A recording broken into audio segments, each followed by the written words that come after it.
What's up, everyone? I'm Deeg. I'm here talking today to Shoctorr, Planetside 2 streamer, Twitch partner extraordinaire, and philanthropist, I dare say. Hi, Shoctorr. Hello, I'm Shoctorr with two R's. I still can't get just one R because Twitch won't give it to me. But hello, At least you didn't have to put a bunch of X's and like numbers at the end of it, right? yeah, XXX. Oh yeah, you left out community manager, by the way. Oh, community manager. How can I forget? Rogue Planet Games community manager, Shoctorr. Yes, sir. So, Shoctorr, like I've been watching you stream Planetside since I've kind of really dipped my toes back in this year. And I saw you come in on a drive of streaming every single day, which you're still mostly doing. You drove viewership to Planetside on Twitch, which I don't think I've really seen consistently before. And you got a partner on Twitch. Like, tell me about why you decided to stream and what gets you to do it. Why? Um, I like to play games, obviously. That's first and foremost. But I have this weird thing where I don't like being I don't know how to explain it. Like I like playing with people, but I like playing by myself at the same time. And this is like the perfect balance between the two. Where Hmm. I'm kind of playing with people all the time, but I'm still playing by myself. Like if you notice my streams, I'm usually not like in a channel with anyone. I'm just like Hmm. just talking to myself.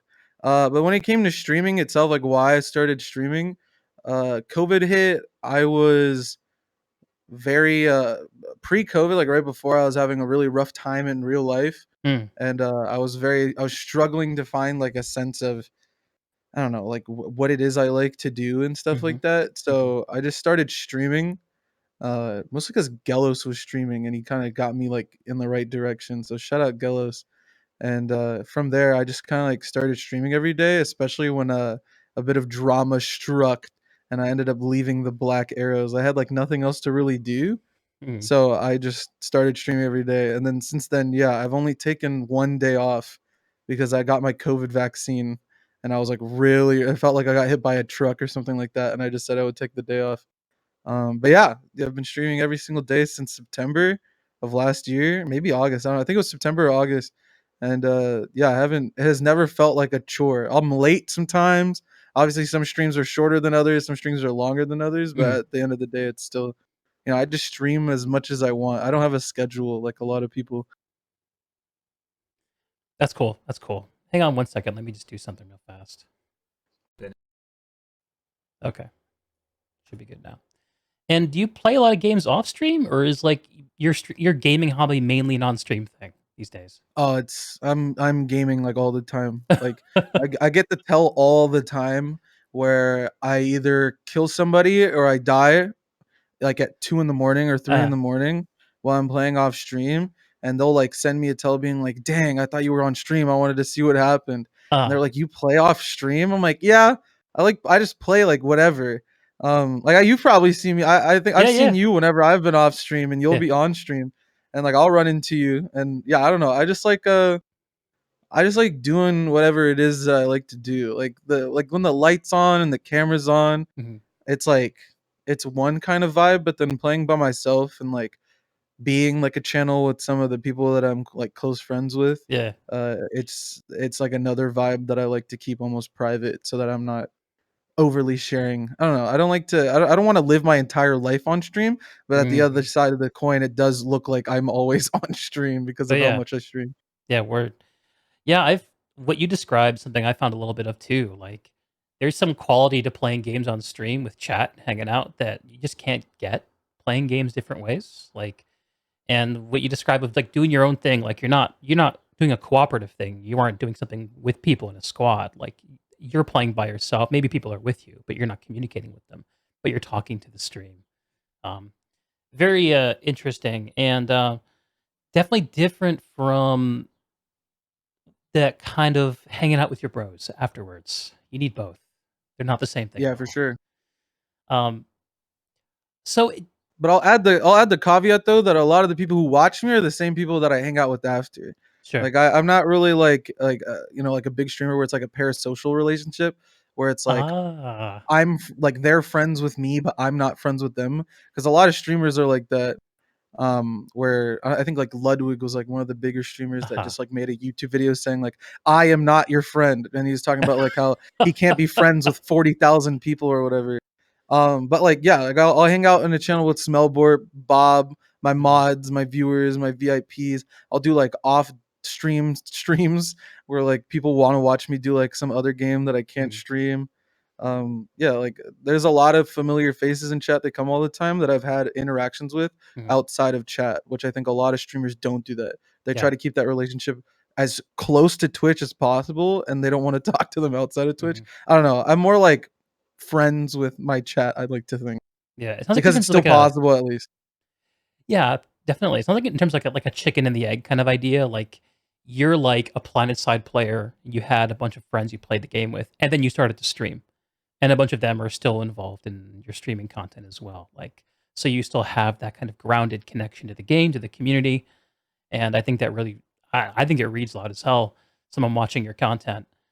We've seen a bunch of people come through the Planetside community in the streaming space, and the impressions are kind of interesting, and the effect on the game is kind of interesting. I think what the late crew came through recently, and that was an event. Um, but why Planetside? Let me ask you that. Like, Why Planetside? um, like why did I start? Why do I still? Why do both? You were a Planetside gamer playing Planetside, wanting to get something more out of it, so you streamed, right? Accurate? I started streaming because like things would happen and then I wouldn't have the ability to recollect what happened outside of having it be in a VOD on stream. So I was like, Okay. why I liked streaming.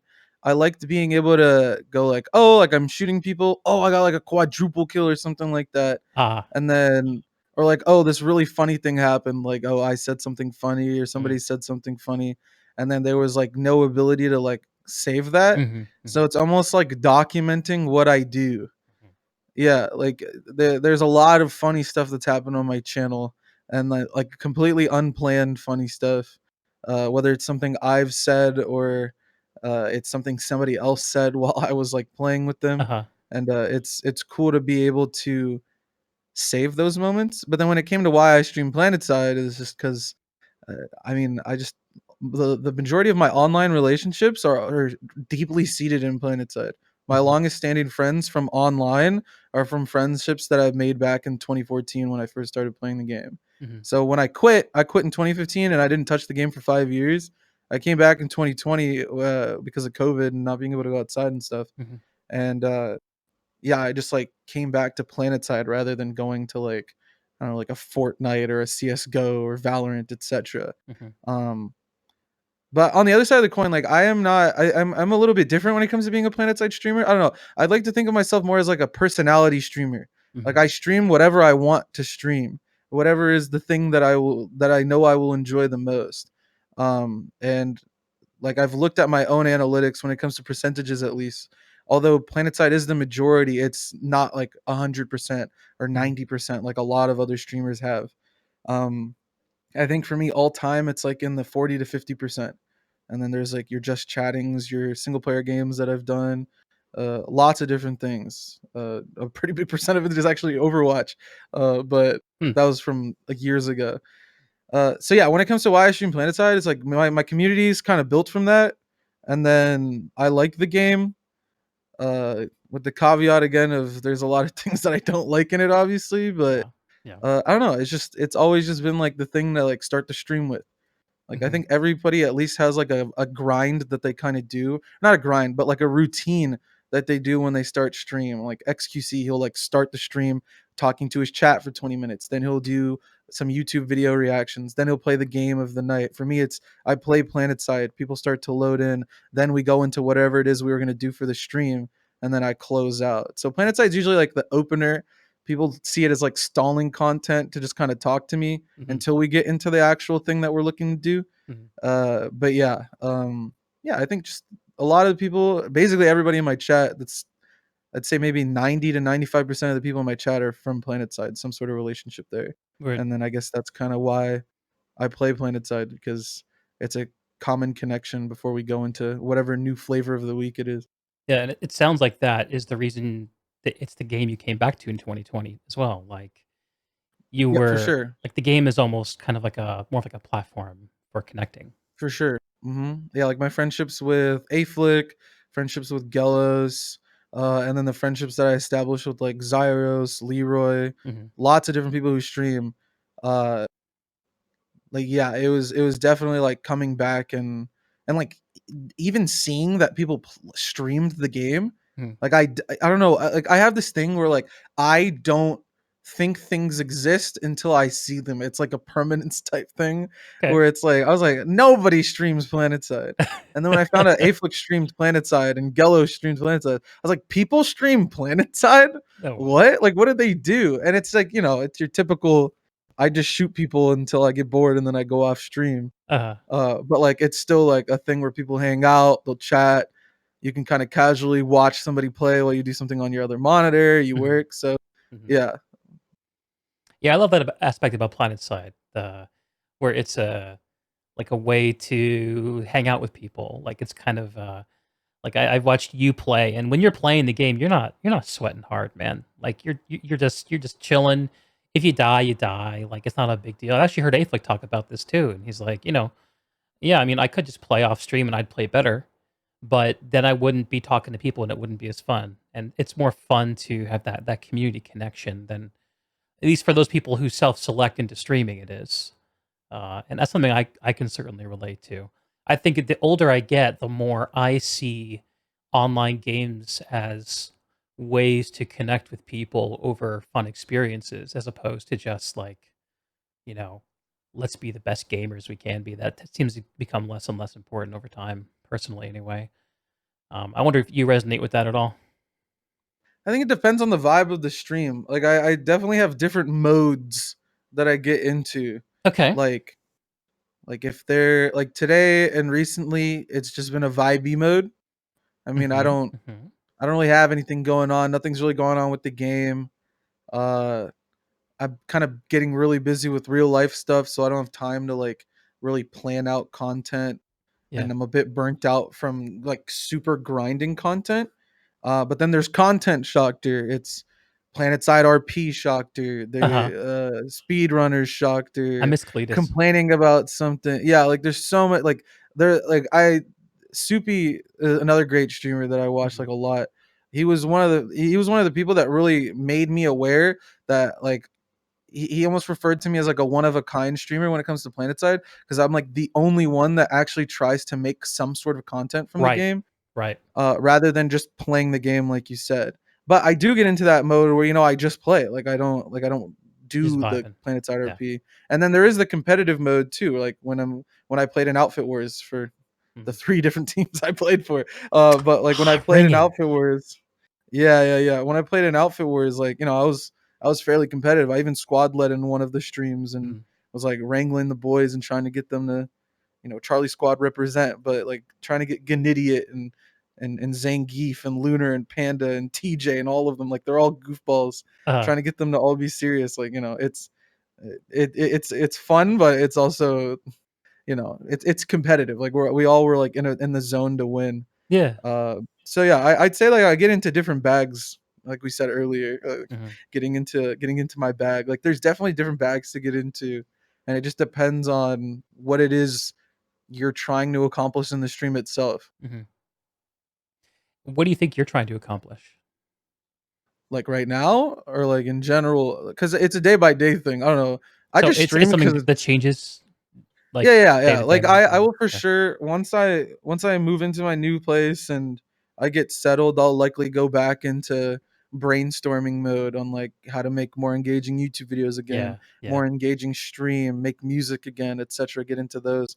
But right now I'm just so busy with like just IRL stuff Hmm. that I'm just kind of back to variety shock dude. Like new games are coming out this week and next week. Mm. So I'm just gonna be playing those. Whoever wants to come by, come by. I don't need like 100 viewers or anything like that. Like I've never really cared about my view count. So yeah, it's generally one of those things where it just depends on what I'm willing to put in, because I mean it's just a side thing at the end of the day. Like I'm not gonna kill myself or ruin my what's it called? You know, my work standing when it comes to like my actual job, to Yeah. like make sure that I meet that 7 to 1 a.m. time. Like people are always pinging Yeah. me in my Discord like today, like he's late again. Like, bro, I'm trying to fit in a shower before I start. I just got done with work. Like, and then there's like no time to just chill between work and streaming sometimes, that it's Oh, just man, like, all that right, just like, sucks. That sucks. I know exactly what you're talking about. yeah, for sure. So it does get a bit like, I don't know, exhausting, but it's Okay. like one of those things where it gets exhausting when you're about to get into it, but Uh-huh. then once you're there, it's just like, I mean, I was It gonna do ramps. this exact thing anyways. Mhm. I was just gonna sit here and do whatever I wanted to do, Mhm. but the only difference is now there's a light and a camera in front of me, and that's it. Like all Mhm. these lights behind me, they stay on all the time. Like the posters don't move, the guitars don't move. Honestly, Mhm. kind of sad that they don't move. I don't really use them as much anymore because I don't know. I've been playing acoustic more. But yeah, like all this stuff just kind of stays here. And then when I'm done, I just turn the light off, turn the camera off, and then I don't go anywhere. I'm just like here still. So Got it. Got it. That's great, man. Yeah, and I think from watching you, one of the strengths of that approach, is the authenticity really reads. Like that's the most I think valued currency when it comes to streaming. Is can you show people something that they recognize in themselves and that they believe you when you bring it. Um mhm. and there's a lot of I think in the world of Twitch where the line between performance and real life can be kind of hard to understand at times. Um People who can do that like the way you do it are really really important and do a lot for communities like Planetside, I think. Um, just my personal take. But No, for speaking of sure. There things are definitely just to kind of build on that point, like there are please. definitely streamers that kind of go on that like authenticity route where it's like I want to just be myself. Mhm. And then there are streamers who kind of like put on a character, and there's nothing wrong with that. Like, you know, like Dr. Disrespect is probably like one of the biggest people who Yeah, does he's a that. big Yeah. example. Yeah, like he doesn't do that. And like even the small examples I think Arshy's another good example, honestly, where it's like, you know, he's not shoutcasting when he's home alone going like, "I'm pouring the milk. I The like cereal comes in next." Like, and I the like to echo, like imagine obviously that like, though. yeah, yeah, like as much as Ladies I'd and like to think gentlemen, about it, it's even time to get out of bed. yeah, like it's stuff like that. Like it's okay to have a character. There's nothing Yeah, yeah. negative about that. But Shout out I to don't know. Like Archie, by I've the even way. He's kind of like the master of ceremonies for Planetside in some ways. Like his work. yeah, he's for sure like one of those people that engages a different part of the community too that Yeah. I've never really been able to engage because I'm too like, I don't know, I'm not like professional enough. Like a lot of people like that kind of content where Mhm. it's like, Mhm. you know, the button up shirt, the tie, the like the no cursing, the I don't know. There's a definitely a market for that, and you can see it like in his view count. But alternatively for me, like I'm just like, I mean like you play with your pajamas on, I'm playing with my pajamas on. Like I'm not gonna try and put up an act sort of thing. Uh, but I have like characters, obviously. Like Uh-huh. Cletus is a good one with RP. Even like when I go like, and now we're gonna get started with like I have like this like announcer type thing Yep, that I yep. haven't really been doing much anymore because there's nothing really to announce, honestly. But like those are kind of like the two things that I do, but majority of the time I'm just like this. And I think a lot of I call them my old frogs, the people, the pre-outfit wars frogs, and then the Uh-huh. post-outfit wars frogs. Uh-huh. They know me for that. So like yeah, they know me for just like doing whatever I want whenever I want it. And that's interesting because now a lot of the new frogs who've come from after Outfit Wars Mhm. are like, why is he not complaining about the game? Or like, why is he not being mean to Rel or etc. Like a lot of people resonated with me being Ah. negative, but I was Uh-huh. only being negative because the thing I was being negative about I did not like. But then now Uh-huh. there's nothing to be negative about. They're like, man, he changed. I'm like, I was always What a like this. I don't sellout. know. I don't yeah, he's like, why is he being nice to Rel? It's like, I mean, I'm not. I was not being mean to him in the first place. Like, I was just like, I just didn't like the thing that was the main focus. There's some kind But of an yeah, interesting comment to be made there about there being a market for being mean to Rel.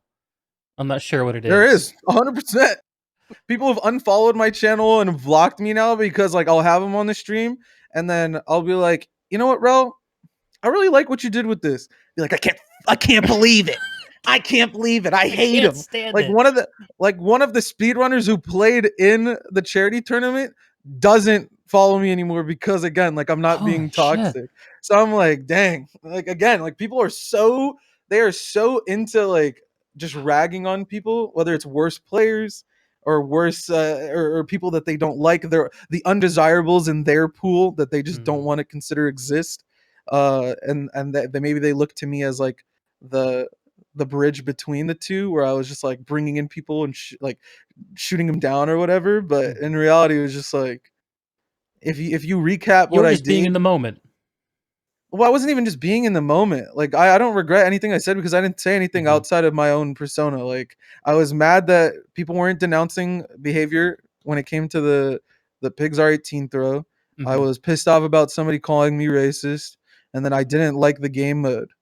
Once all of those things subsided, I'm not gonna like, and those all directly kind of impacted me mhm, because they were like based around the game. mhm. But now when it comes to stuff like I don't know, like the most recent thing I can think of is like Sirius hopping out of the obs cam.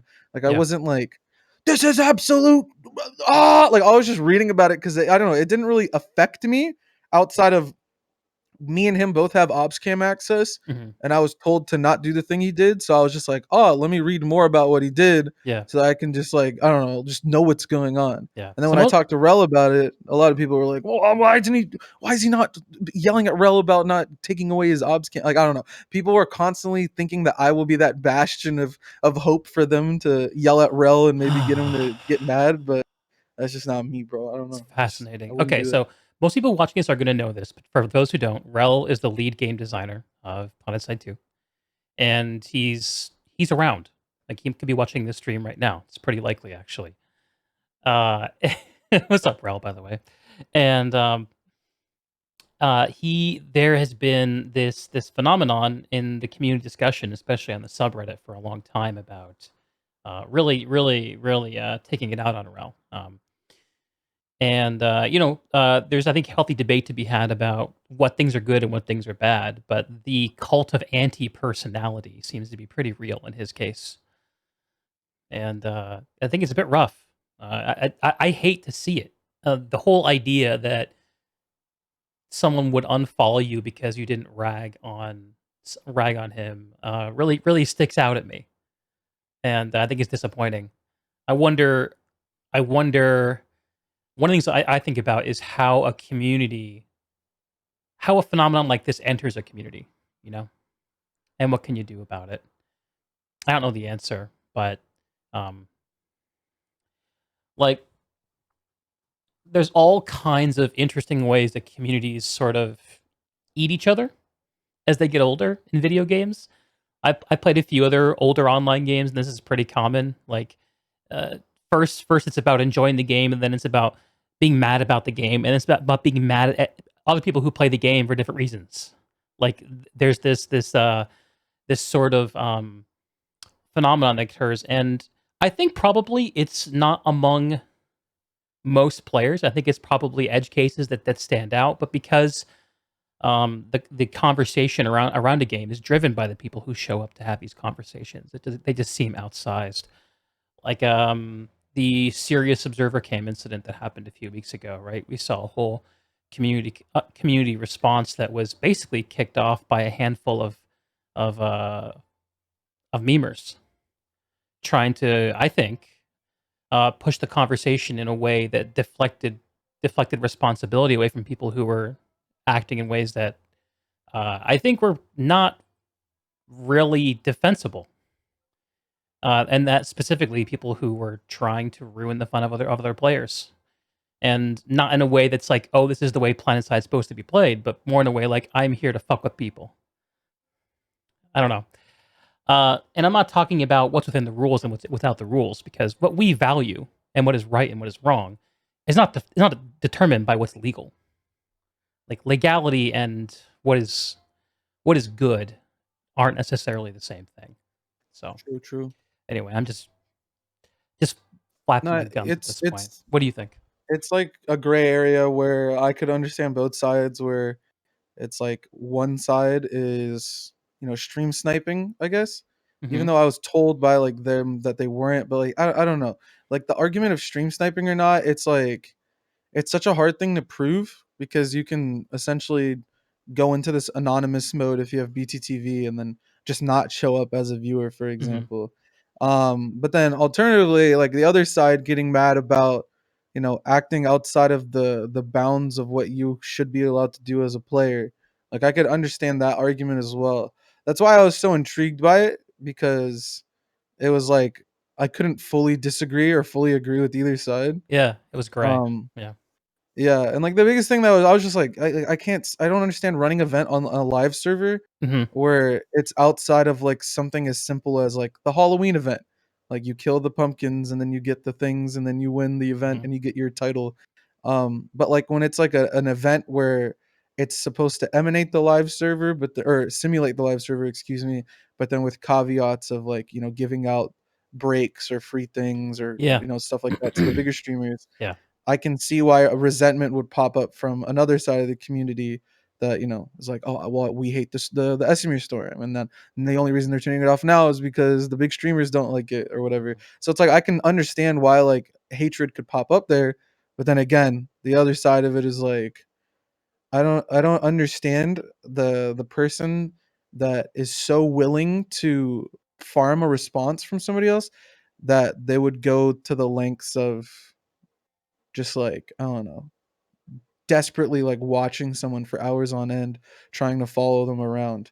Mhm. Um, and it's really just based on the person. Like, I personally don't get stream sniped much because like I don't care, and Mhm. they know they won't get a response from me. Like if I get killed by someone I know, like I barely like I always just like slam the escape button once I get killed because I just want to respawn and keep playing. You don't Like I wanna don't want give to be in the any. menus. Yeah. But it's not even that. It's not like I don't want to give them any credit. No, I'm like I'm playing. I don't care. I don't care who killed me. It could have Mhm. been somebody I know or some BR3 that just started playing the game. Like I just don't care. I don't want to be in the menus. I want to be playing the game. Mhm. But then there are other people who have to comment about every single death they've had.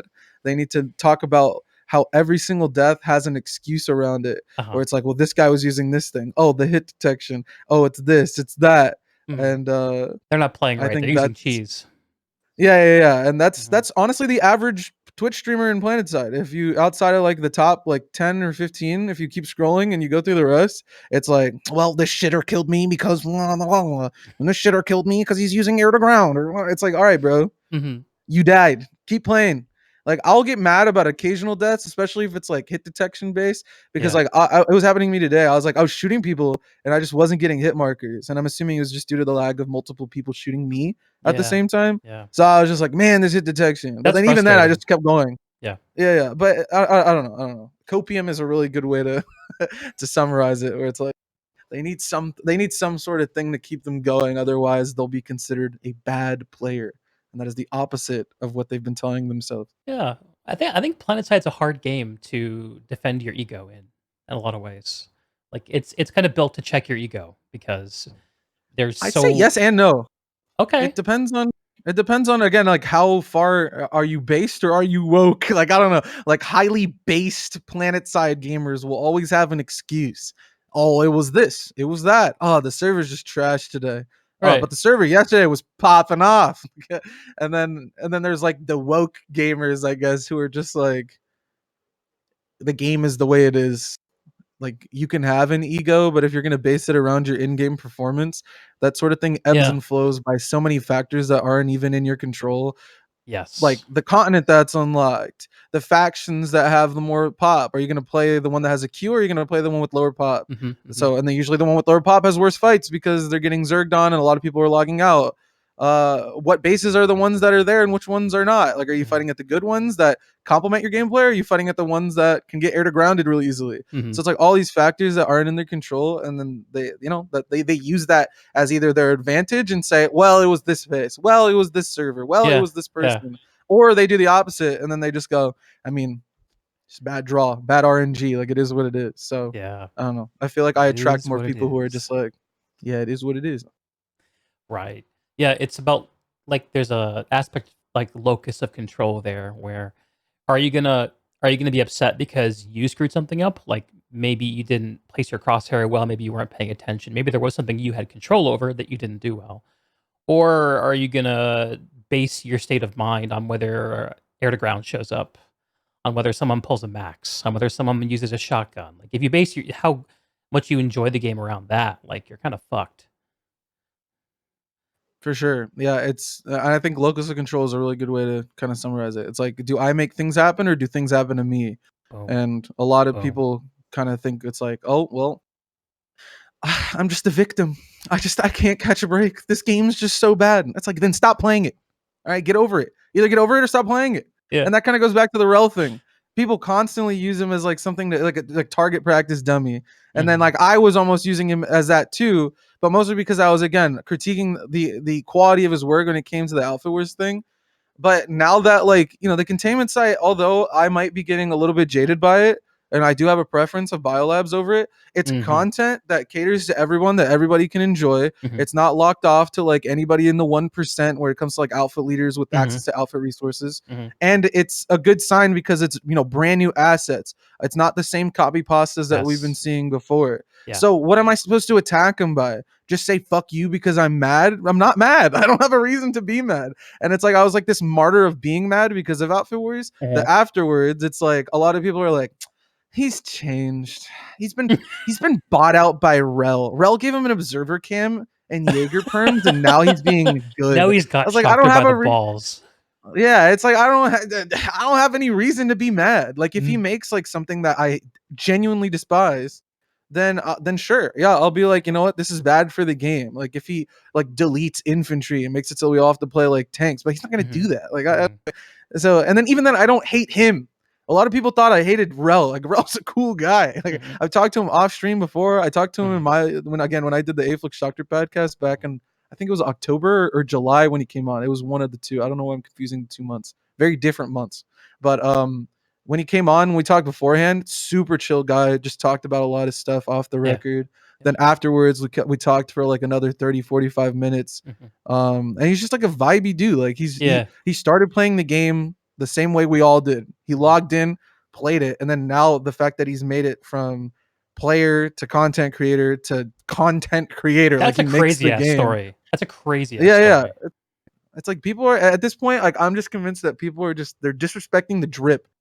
They're not respecting the fact that like he got his bag and other people are I don't Yeah, know. They're like, well, maybe I should have been the lead developer. It's like, all yeah. right, dude, I mean stay in your.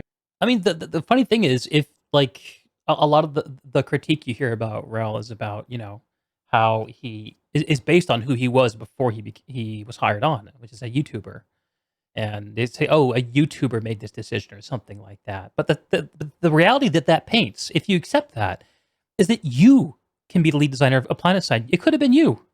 It could have been any of us who did Glad what it he wasn't. did and made those connections. I mean, I've made that joke as Cletus, where I was like, they hired a goddamn YouTuber. But like, again, like when it comes to like your track record or your resume, like having good ideas, like you don't have to have years of experience to have good ideas. No, Like people who make good songs don't have 10 years of experience but making ideas are songs, and easy, that's why man. they make it. It's actually Well, it's that okay, so manifesting the ideas that's a pain in the ass. That's what they hire that you is, for. we can talk about that. I think something that would be a disadvantage Mhm. to something like being a lead game designer, for example, Okay. but then also being like a content creator coming from like a background that isn't necessarily Mhm. video game development. Mhm. So my assumption is, and then at the same time, like he didn't just come on as lead game developer. Right. If my understanding is correct, because I was away, I didn't come back to Planetside till 2020. No, he started as a But if my contractor, like helping out with random stuff. and then I think he kind of did like some almost borderline community management stuff where he was like outreaching to the community a lot, while also like being a part of the team and learning about like the Yep. constraints of the Yep. engine and the map creator and stuff like that. So when I think about it like that, like if you don't come from a background of video game development and you kind of just get thrown in, I can see where disadvantages pop up there. But when it comes Mhm. to be like being the idea guy, being the person that kind of manages what comes first, what comes next, etc, like I don't know, I don't think that necessarily you don't need uh the whole I have to be a coder to do that or a designer like that can draw like cool pictures or something like that. Like I think anybody that can have any sort of sense of management of a major project can do his job. It's just whether or not they can do it effectively or not. Because I think about it specifically with him making YouTube videos, and like I have experience now editing videos as well. You have all these different clips, all these different things you want to say, this entire message that you want to convey, and properly doing that is a pretty hard job. And then his ability to do that and become the biggest Planetside 2 YouTuber by, not only marketing himself, obviously, but making a good product made me not super like, oh, they hired Rel. Why would they do that? I don't Mhm. know. Like I don't see how the hatred kind of matches the I guess The the reality. actual evidence, yeah, or Mhm. like the reality of it, where it's, yeah, like he was basically a project manager, just in the sense of being a YouTuber, excuse me, Mhm. and then now being a video game developer. It's like, sure, he might not have the years of experience, but again, he still has that management experience of, he had an idea, he had a project, he managed all the different aspects of it and tied it Mhm. together to Mhm. make it something that's consumable. Yeah, and game design is one of those funny things. I know, like in the modern era, you can go to school for it, but it used to be there was no clear path to it. Like Matt Higby, who was the creative director of Planetside 2 when it was under development and released, and had a much bigger team making it. Started as QA for SOE, for Sony Online Entertainment, and he worked his way up. Like how different is that from what Rel did? Like, yeah, maybe the timescales are different. The circumstances were certainly different. Um, Rel had to make his job happen during a time where PlanetSide only had less than a handful of people working on it for multiple years, which I can scarcely imagine. I can scarcely imagine that challenge and the the firewall that developers deal with where they can't be honest with the people who play their game about the circumstances that they're in, because you just can't, because your words represent a company and represent a product, and you just can't level with people one on one the way you would like to. I mean, I know you do contract work, Shoctorr. I'm sure you run into it too in your day job where you I'm just still can't. not into it. But like, yeah, I mean, it's there's a just because like you don't necessarily have like a PhD in Planetside or whatever, or a PhD in coding whatever code language they code in, doesn't mean that he can't learn. Like that's like, when I was watching him, like he had a stream a while ago where he was like making one of the bases on Yeah, I saw Esamir. that he was doing He some was working base on Gray design. Hair, and Yeah, yeah, yeah, yeah. And it was just like, that doesn't look like it's that hard to learn how to just do. But what's the hard part is the critical thinking and making a base that actually works, which yeah, is less about going to school and more about playing the game.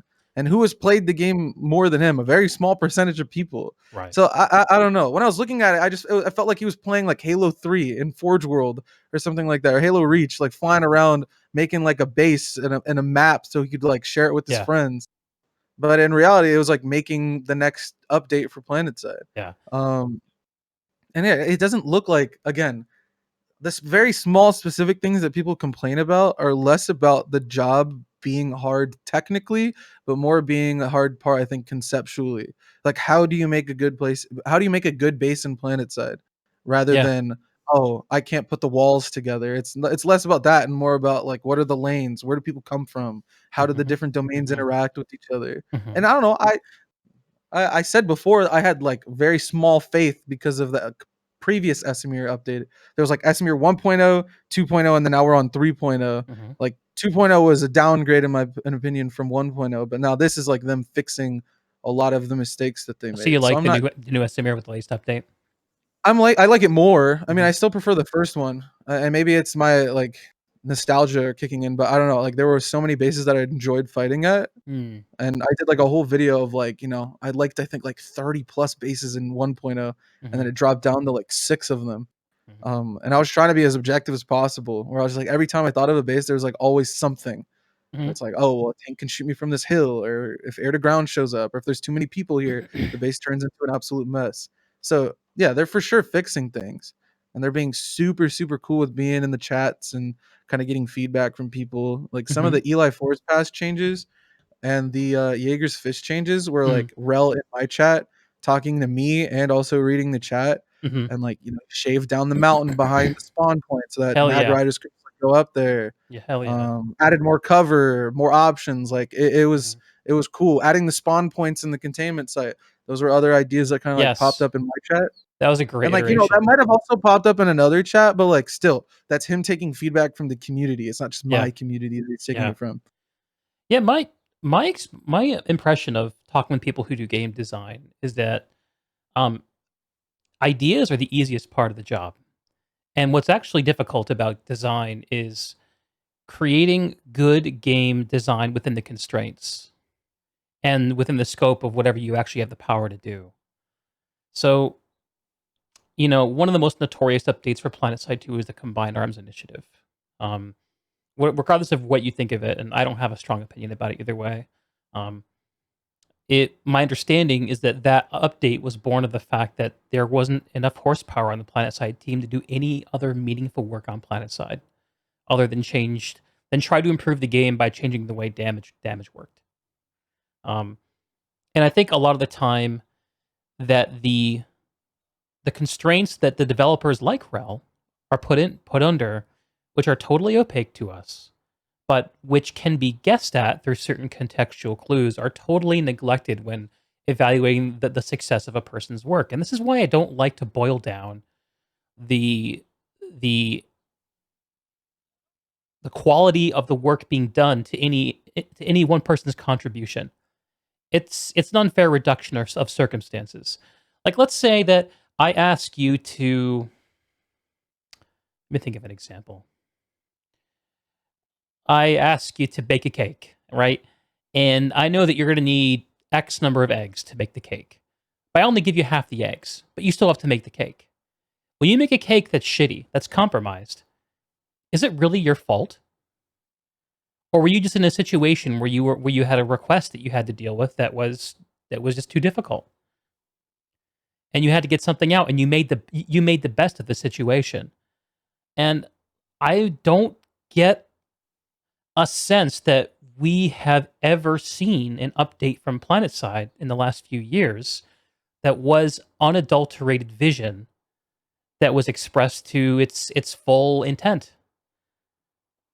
And I think that's the case with most games that have live services updates. And it makes me have a fundamentally sympathetic attitude towards the developers individually, but I still think it's necessary to hold the companies accountable who produce these updates. So when I see people hating on Rail, I don't understand why they're not hating on RPG or on Daybreak. Like, that's who you should be pissed off at. You should be pissed off at the publishers, at the people who aren't allowing new hires. They're doing hiring freezes, and who are pouring resources from the PlanetSide project into another project. Don't know if that's happening now, but we know it's happened in the past with PlanetSide Arena and that kind of stuff. Like, that stuff should enrage you. The fact that an update that goes in is not perfect shouldn't enrage you. That's just my opinion. Yeah, I think the reason why people are, you know, they use Rel is because historically he responds. Yeah, because he's And there. again, I think it goes back to Yeah. the same argument as stream sniping. You know, people want to beat the response. It's like it's validation. Yep. It's like That's again, wise. the biggest reason I think why like again I don't really get targeted for a lot of the stuff that a lot of other streamers do is just because like I just don't care. Like You also I just roll. really Yeah, don't. you roll with it. Like, Yeah, you're and like cool. yeah, like I got stream sniped to the point where I turned it into content. I was like, all right, everybody pull galaxies and try to kill me. That fucking video was so high quality, man. I was rolling at that Yeah, video. That was so good. yeah. Shout out Anchors for editing that. He's edited a lot of videos for me. He's very, Oh very yeah. talented. Okay. Yeah, Anchors. Hell He's yeah. fucking sick. And I think he really succeeds in the environment of giving him content and then just bringing it down and then adding like that YouTube pizzazz to it. You know, like Yeah. music, sound effects, stuff like Like little that. memes and stuff like that. Yeah. Yeah, yeah, because he used to do projects with Aflick, but Mhm. Aflick is more of a clip kind of YouTube. So he'll Okay. get like a clip from stream one, a clip from a different stream, another clip, and it's Mhm. like combine all this and make it something like consumable. Make it That's like a impressive. lot of legwork. Yeah, Yes. and it's like and it's almost like it's almost like it's cool, but make it funny or like make it cooler, etc. Where it's Mhm. like, he gets the kill streak, but it's like make it look cooler than it is like just by default. Or like I Yeah. did something funny and make it funnier by like doing an edit to it. And Yeah. it puts a lot of the burden on the editor, Yeah. where I think the burden should be like on me, the content creator. I should be funny. You should just have to put it together to make it consumable. Mhm. And once I started doing that with him, because I edit my YouTube videos and then I also give him some of them too. Okay. Um, and I essentially like contract him. Like I'll like we have like a essentially like I want to call it a wage, but like he'll invoice me The Shoctorr afterwards business. depending on. Love it. Yeah, yeah. Yep, Shoctorr LLC. It is a thing. Uh, yeah. So like he definitely succeeds under those environments where it's like it's all there already. Just bring it down and then do whatever you want after. And I give him as much like he can do literally nothing to it, or he can do a bunch of stuff to it, and then it just comes out like good every time. And like Mhm. the thumbnail he made was really good. I don't know. It was just a solid, good video. Mhm. But trying to make consistent content like that in Planetside is difficult. Just because it's It again, there are so many factors that I can't control personally. Yeah. It makes sense. Yeah, like, generating good content in a sandbox game like this. Yeah, where you can't control the factors. But I think just making any kind of consistent content that people wanna watch is hard. Like, it's just hard to find an audience and to find a like, a sort of production line for getting it printed out. Um, It depends on the canvas, I call it, that you're using. okay. Like, Planetside is the canvas, right? And then Okay. I'm the one making the art out of the canvas. Like, Ah. when I started doing Planetside RP with Cletus, and I Uh-huh. was like, "Well, goddamn, brother, we're going in," and I'm yelling in proc chat. No one knew who I was. Like, I was just like I was 15 viewers, I think, Uh-huh. 15 to 20, and it was just like again, like same old frogs that still hang out now. Yeah. Uh, and they're like, "Yo, that's really funny," and I was like, I gave myself my New Year's resolution was to get by the end of the year get 1,000 subs on YouTube and then be a Twitch partner.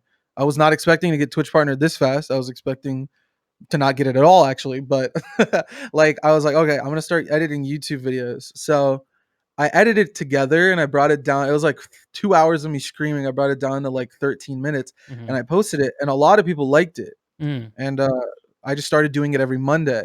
But then by the time I was on, I think I got to episode 6. When I got to episode 7, I just couldn't join a platoon and them not know it was me. And Right. the anonymity behind it was what made it funny. Yeah. Like Yeah. people not knowing who I was Mhm. and just hearing me like say like, And "Well, reacting goddamn, authentically. brother, Yeah. the only six pack I got is in the fridge." You're like, "Oh, well, like who's this guy? He's a good time." And then they go, "Oh, he's the streamer." And then they are like, "Oh, it's Shoctorr." And then afterwards, they're like, "Oh, hey, Shoctorr." Whenever I join the platoon, and like I tried doing it on a different server, it just doesn't hit the same. Like all the other servers are Yeah. kind of dead whenever I play, Yeah. and tried doing it on different factions, different accounts, and I don't know, just too many people watched it, and it just kind of died. Yeah. So again, like the canvas was there, I used it till I ran out of paper, and then now I have to find new paper. Like, and then it's Mhm. like Outfit Wars was the next thing, and then after that Mhm. was Speedrunners.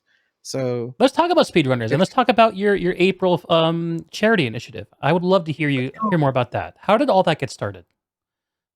I was driving home from hanging out with my friend Mm. Lori. She's a great person. I've been friends with her for a long time. Mhm. And at that time, it was snowing like really, really bad. And I dropped her off and I was just like, I don't want to crash.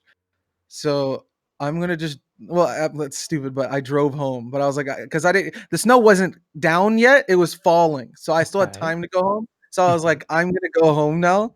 And she was like, all right, cool. So on my way home, I was driving, and I was like, there was some guy like zooming down the highway, and he Mhm. crashes behind me. He doesn't hit me obviously, but he crashes behind me. I was like, "Dang, this guy's speed running. Like, what is he trying to beat? Like, he's trying to beat a clock or something right now." And then I don't know. I was just like in this mindset of like I was trying to think of like what's the next thing I'm gonna do. Like Uh-huh. Outfit Wars isn't sustainable. Mhm. But, like, I have this platform right now where I've amassed a large amount of people. Like, I was getting, like, 100 viewers just playing by myself and Mhm. not really doing anything. because people wanted to see like what the next thing was gonna be. Like, what's the next thing that's gonna happen Yeah. on Shoctorr's stream? So I was just thinking about it, and I remembered at that time I was really into a Twitch streamer called Simply. Mhm. He's a former world record holder for Mario speedruns Okay. and Super Mario 64. And he runs these like celebrity type tournaments where he gets like bigger streamers that aren't necessarily that good at speedrunning, but Mhm. they're proficient enough to like not suck. And he Okay. brings them on, they Mhm. both stream their POVs, and then they try to beat the game first. Mhm. And then I was thinking about it Planetside wise. I was like, what is something that people always talk about? They talk about their KPMs. Yep. They talk about their KPHs. In 1 hour, I got X amount of kills. Well, it's Mhm. like, oh, well, in that same hour, I got this amount of kills. And then I was like, what if two people just like put it to the test and like just saw like right then and there, given the exact same factors, same continent, same faction, same everything, who would win in that specific scenario. And I Mhm. was like, screw it, let's try it. So I had Smellborp, one of my mods, and I had Gumbo, one of the players in PIL, and then Mhm. also Father Time because Smellborp's internet sucks. It was like a pixelated mess. I had them go against each other, and I had to run 2 instances of recursion. But if you've ever used recursion, you know you can only launch it once. So I had to download another software that let me open it in a sandbox. Uh, It was literally yeah. sandbox, and then I had 2 overlays where it was just the kills part underneath right next to me on each side. It was like one Mhm. here and then one here under each player, Mhm. and they went at it, and it took them like 45 minutes to get like 100 kills or whatever. Mhm. But like it was fun, like yelling and making fun of like oh look, Gumbo like couldn't kill that guy. He Mhm. couldn't bait Mhm. people hard enough. Like a lot of people were laughing, and like I enjoyed it. So then I leveraged a lot of other people who like actually have like coding talent and like design talent to make it not look bad. So I hit up Churtle, who previously made the 6v6 script Mhm. for Planetside, like the one they use on Jaeger for PIL and Yeah, stuff. for the And I asked him infantry, leagues. for sure. And I was like, can you make it so that instead of the clock going down from 15 minutes, can it go up until forever? Yeah. In perpetuity until somebody ends it. And can the end state be somebody getting 100 kills? He was Mhm. like, oh, that's easy. And he gave it to me literally the same day. I was like, boom. That was like the biggest liftoff moment because you Yeah. could make a rule set and then it would track everything point based. So like if you Mhm. killed me with like a vehicle, it wouldn't count. But if it was infantry, it would. Then after that, Orion the Mighty got involved and he made it actually look good.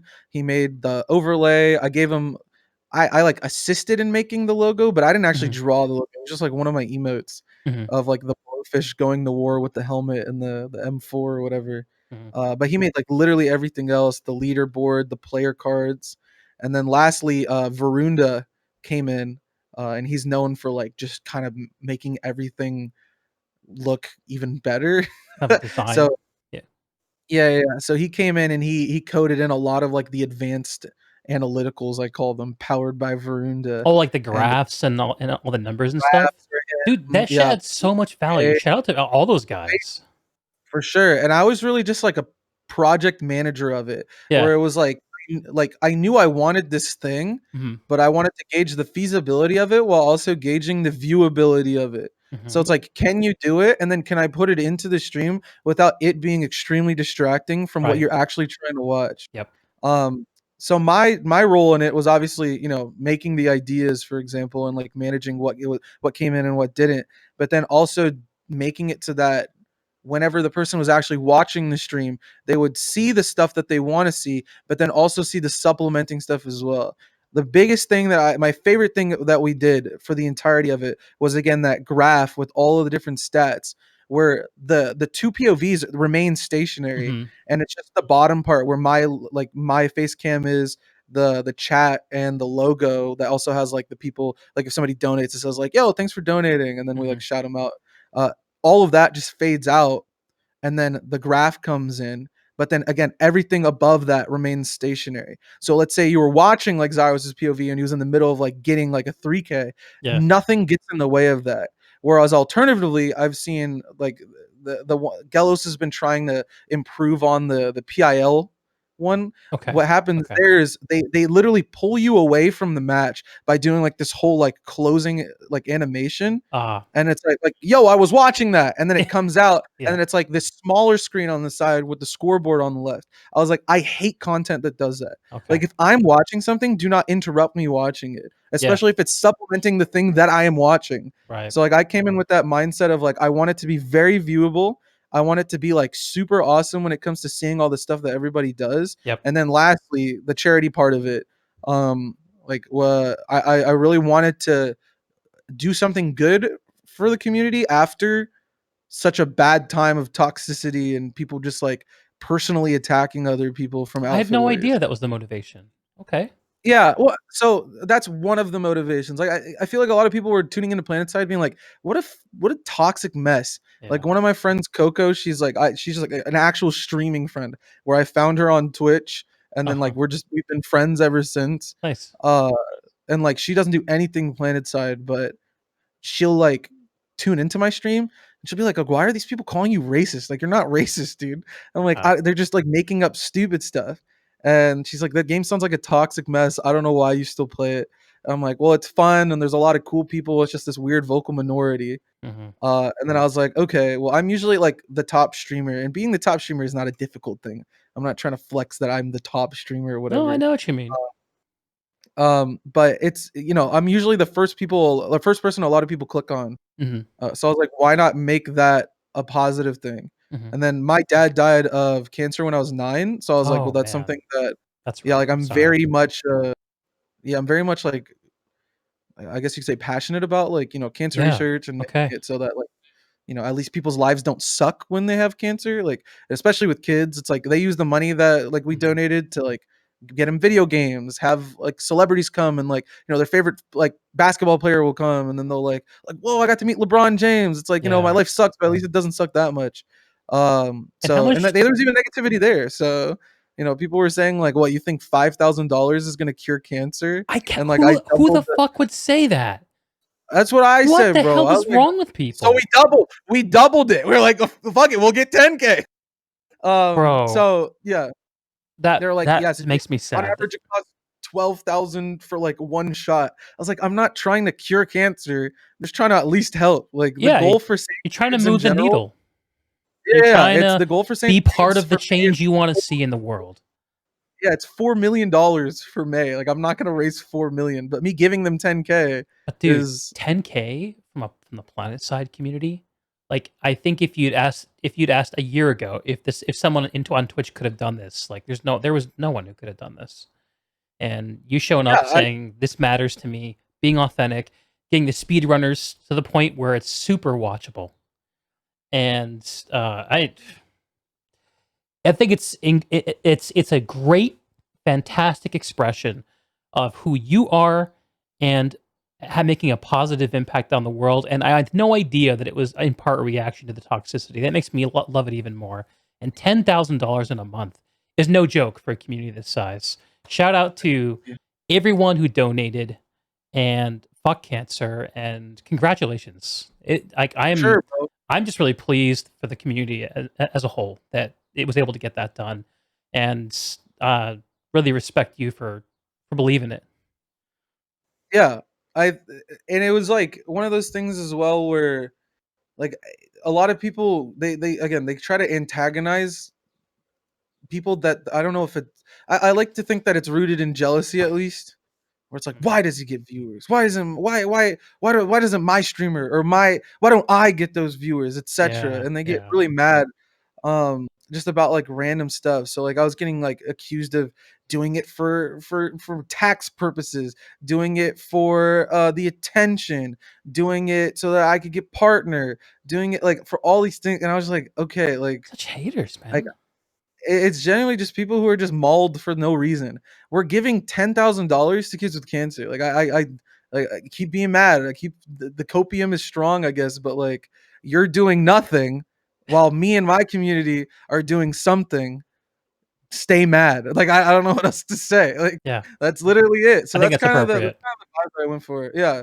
Like keep doing literally nothing for not only the Planetside community, but just for your local community, for the world community in general. Like Yeah. you're literally doing nothing, and then you're attacking me for doing something.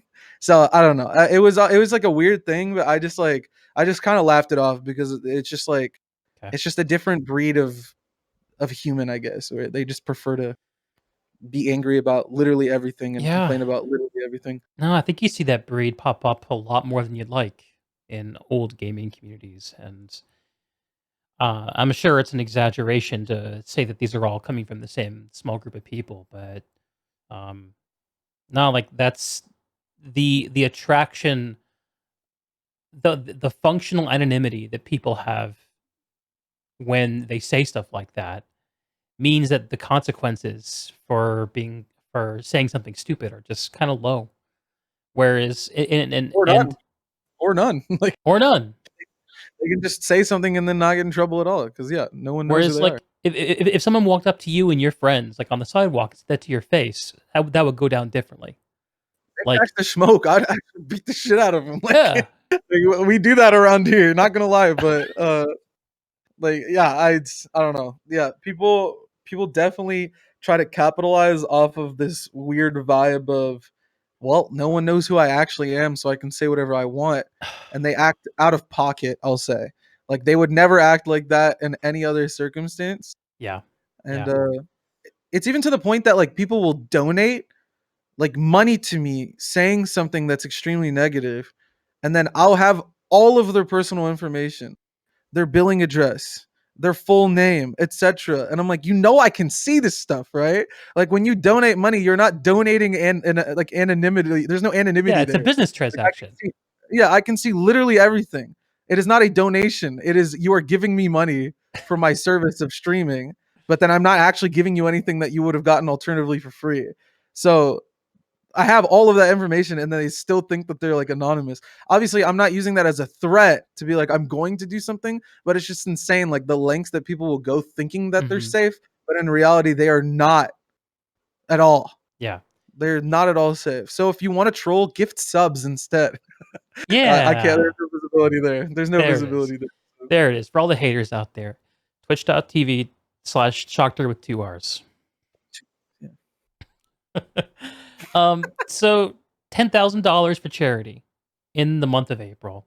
The Speedrunners event, you've done a couple of celebrities event, one I was happy to partake in. Um, Thank you, by the way. yeah, Huge. definitely. Like I think 100 kills is a little too much for someone like me to be Yeah, we might entertaining. bring it down. We talked about it after we were workshopping, like Yeah. maybe 50. Because even like when Rel did it, it took them the second round took an hour and a half, and Oh, then the first round took a little oh, over an hour. oh. So and then yeah, you and Kamikaze, you guys were playing Yeah. on Connor, so that Yeah. was even It was rougher because of the thin. poppy flow. Yeah. Yeah, so we were workshopping that after. We're like, all right, well, when we do celebrity matches, 50, and I have it'll some be ideas for you about those yeah for sure. matches. Yeah, like so a couple things that jump out. I'm gonna use this platform to push my agenda. Um, Oh, I is gotta go. Oh, I have to go. I'm just kidding. Go ahead, go ahead. no, like I think it'd be super cool to actually like hear from the celebrities during the match. Like throw curveballs their way. Like give them 5 free kills if they can answer a Planetside trivia question, or Oh. like throw like a fun like bonus in there to be like the next knife kill is worth 10 kills or something like that. That Ooh, would that's speed actually a it good up and it would make people play in interesting ways. The next, mana turret kill, I don't know, something. yeah, I think the only difficulty with that is it's like it's manually tracked. Yeah, the coding So my becomes a only nightmare. I get it. yeah, so it's like it would we can do it. Like Varunda coded in the ability to like manually increase points. Uh huh. Um, but it's just all right, Varunda says he can code that. Never mind. All Hey, right, write that one down, it's Varunda. on. All right, write that stuff down, Varunda. Time to dust off the old 1v1 Yeah. admins. Let me at him. Dust off the old 1v1 admin chat. Yeah, What? like I love the people like me, Orion, and Varunda Uh, specifically. Like that's the trio that made Speedrunners. Like nice, me with the nice. idea and the management of it, Orion with the overlay ideas and making like the player cards and making it super super relatable, and then Varunda kind of taking the turtle script and just like Mhm. completely revamping it, putting it Mhm. on its own dedicated server, etc. Like it's yeah, that trio Dude, is that's the real community right there. People who step up. That's the real community. sure. Oh yeah. Oh, and he wrote it from scratch. Sorry, I meant like when I said like upgraded, I meant like we went from driving like a Kia Soul to like a Lamborghini or something. Like they Yeah. both do the same thing, but we're able to like do a lot more Yeah, what's it the was word? suited for your We're a lot more purpose. stuff with it. Yeah, yeah. Like when I you have get it. something made specifically for the task that you're trying to do, Yeah. you get a lot more, I think, like it's more adaptable. And I think it's more dynamic than like taking something existing and then being like, can we make it Trying to work for work with this? it. Yes. Yeah. Sir. Yeah, yeah. Yeah, that bespoke approach and having the community competency around, that's just an awesome story, dude. Um, and yeah, last idea, my last idea for speedrunners, is bands, like on the fly bands. So one of the things I'm doing on my stream because I like playing Light Assault is I let my viewers pay channel points to ban Light Assault play. So I have to play something else I'm not good at. I don't know. My last idea. That'd be yeah, I think so that reminds me of there was like a Ubisoft battle royale game that came out last summer Mhm. and it had chat interaction where it was like you added the extension to your channel and then people watching your channel, I forget what it was called. Interlude used to spam like the crown that they give you. Okay. Hyperscape. That's what it was called. And it had a Twitch extension Oh, that let yeah. you affect what was going on in the match itself Uh-huh. to the people who were playing in it, like the streamer and their squad, like right then and there. So we could probably think of something to do with like as that as well, like a poll where it's like, do we ban heavy assault or light Mhm. assault next? Mhm. And Mhm. then it would be like something like well, yeah, I don't know if we could make it a Twitch extension though, Varunda. That's the hard part. But I think integrating Twitch API in the script. All right, write Oh, that one hell down, too, yeah. bro. Oh, Write that this is one down getting too. big, baby. Yeah, no, no, season two, like we have a lot of really good ideas. We've been workshopping them. So we'll definitely pop something up and make it. We'll be upgrading it. Like in my tweet when I like kind of summarized everything, it was Mhm. just like thank you to all the people who donated, played in it, people behind the scenes who helped me do it. Like at the end of it, I was like, we're coming back and it's gonna be even cooler. Yeah, we have like a lot of cool ideas. Like we've tried out gun game. I don't think did you have you seen us do that as well? I don't think Where so. it's similar to like yeah, it's similar to like the Call of Duty game mode back Okay. from like Black Ops 1, where it's there are 10 guns and it starts like you start with a pistol. Then after 10 kills, you move on to the SMG.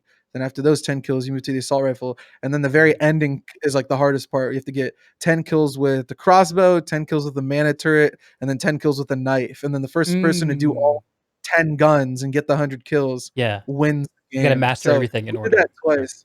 Yeah, yeah, yeah. We did that twice. Once with Gan and Milkers, and the other one with Leroy and Zyros. And it Mhm. was super funny to watch. Like, Mhm. when they get to the guns that they don't use a lot, Mhm. like watching Leroy and Zyros like try to get kills with the mana turret.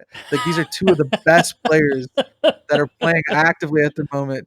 Like struggling to like, where do I put this piece of shit? What do I do? It's like, oh, now I'm using a crossbow. It's really funny to watch. And then the other idea is duos, where a Mm. lot of people find that a lot of people are interested in playing, but they don't like the fact The that it's like pressure. solo. Ah, Yeah, and it's not really just the pressure. It's also like the amount of time. It's like I have to play for at sometimes like 2 to 2.5 hours of yeah. Planetside in one sitting, and that can be pretty daunting of a task for a Mm, lot of the best players because they're super burnt out from the game. Like mm. these best players play for like an hour maximum. So letting them duo with a medic, where the medic is essentially their pocket, and it kind of keeps Ah, their uptime, and I then see. doing a separate leaderboard for that, where the times will probably get shaved by like 5 to 10 minutes if the paces are the same. Like Yeah, or maybe not yeah. 5 to 10 minutes, maybe like 2 to 3 minutes of Just the time would quick get shaved off. pickups. Yeah, alone. Yeah, for sure. So there's a lot of cool ideas for the game mode, and it's just a matter of workshopping it, setting up the next tournament, and then Mhm. getting that going. And then also double elimination. A lot of people didn't like they had one chance and then that was it. Mhm. Mhm. So moving forward, having a double elimination would have resulted in like Leroy was the favorite of the tournament. He had the world record at the time once we Right. started. Right. was the number 1 seed, and he lost Oh, the very first one against Shrimp. So, yeah. like, it would have been sick to move forward, and then he wins, like, the losers bracket Have a and then losers comes back bracket. Yeah. and rematches with the It person gives who a beat him the comeback first story, time. which everyone loves. Yeah, yeah, yeah. Yeah, for sure. So we're definitely gonna think about, or that's more of like it's gonna happen, and we're Cool. aiming for summer for that. So stay tuned, stay in the loop for Speedrunners coming back soon. Speedrunners season 2, baby. Yes, sir. I'm excited about that. That's awesome, man. And mega shout out to everyone who donated in April again to the charity, everyone who's helping make this engineering this thing behind the scenes, all of it. It's great. It's fantastic. And the players. I also a lot of Yeah. people really underestimate the value that the players themselves bring to it, yourself included. Like the fact that 16 of the best people that I could find all played was huge. And then having like some people come and just do like random matches to also just To kind test of stuff. build the hype too. Yeah. Yeah. So shout out to all of them. Shout out to Rel too for playing. Yeah. Serious, Yeah. you, Kamikaze. I would name all 16 of the players, but like they know who they are: Leroy, Zyros, Ryan, etc. And then biggest shout out to the winner of the tournament, Shrimp, was not even supposed to play in the tournament. We had a Right. no show. We had a no show the very first like matchup, which was supposed to be Leroy versus somebody else, and Uh-huh. that person completely ghosted it. And I reached out to Shrimp because he was like, "Man, if I would have known, I would have signed up." I was like, "Here's your chance, bro. Log on in." And it was like 3 in the morning for him because he lives in the UK and the Uh-huh. match was at like 10 or something. Uh-huh. And he was just like, it's really late. And then afterwards, he's like, all right, I'm coming. And then he like logged in, he played, he beat Leroy, and it was like the craziest thing. So, shout out to him as well. And yeah, again, shout out to the viewers too, driving up the view count so that more people could see it, more exposure, people posting about it on Twitter, on Reddit. Like a lot of people think that they didn't really do much because they didn't donate, but literally just being there, Mhm. your presence of chatting, making it fun, engaging, participating in the channel point predictions, all of that Yeah. makes that environment super fun, and Yeah. that's value. That was what raised the money for kids with cancer, excuse me. Mhm. So everybody should be patting themselves on the back regardless of if they physically gave money or not. Yeah. That definitely. Times 2 for me. And I just love seeing a game like Planetside be able to be a platform, something like this that feels really fresh. And I love to see communities step up and say, "Here's what we want to see, and here we're going to make it happen." Like that for me is the lifeblood of why I show up. So that's season 2. I'll be there watching and playing if you want. Let me know. Heck yeah. We'll have you versus like Sirius or Rel now. We'll switch up. We don't have enough celebrities in the game. We need more. Yeah, We got to get like yeah, the late shift guys to play or something. yeah. That'll be interesting. Well, Shock, it's getting close to 10:30. I think this is a good note to pin it on if you're good. Uh, I'm good to keep I going though, thought man. I'm down to keep going. Honestly, I didn't expect to. I don't know. To have I'm this not. much fun? Yeah, yeah. No, I'm not saying that. I don't know. I was just expecting I would get like really antsy, but I don't know. I'm good. We can talk about Yeah. more stuff. Assuming there is more stuff to talk about. I don't really have Bro, I much to can do. go. This is my thing. Oh You're yeah, in yeah. my I house saw your now. tweet. I saw your tweet saying that somebody else said that your streams or your podcast are like Lord of the Rings, and you're like, I don't know if that's an insult or a Insult or a compliment. compliment. Yeah. Exactly. Yeah, I did some content on Monday talking about a different game, and someone responded to it and was like, "Dude, why would I watch this? Like, I could watch Lord of the Rings." I'm like, "I guess go watch Lord of the Rings then."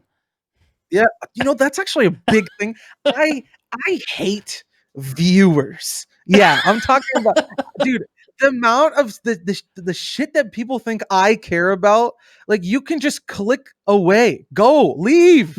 Like you don't have to be here. And I think about this the same way with like the rel type thing, where it's like Mhm, these salty, angry fucking people who have this fake ownership of a game that has just really just been a thing that's housed them for free when mhm, they think that they own the house, when in reality they're literally just sitting in a communal like space.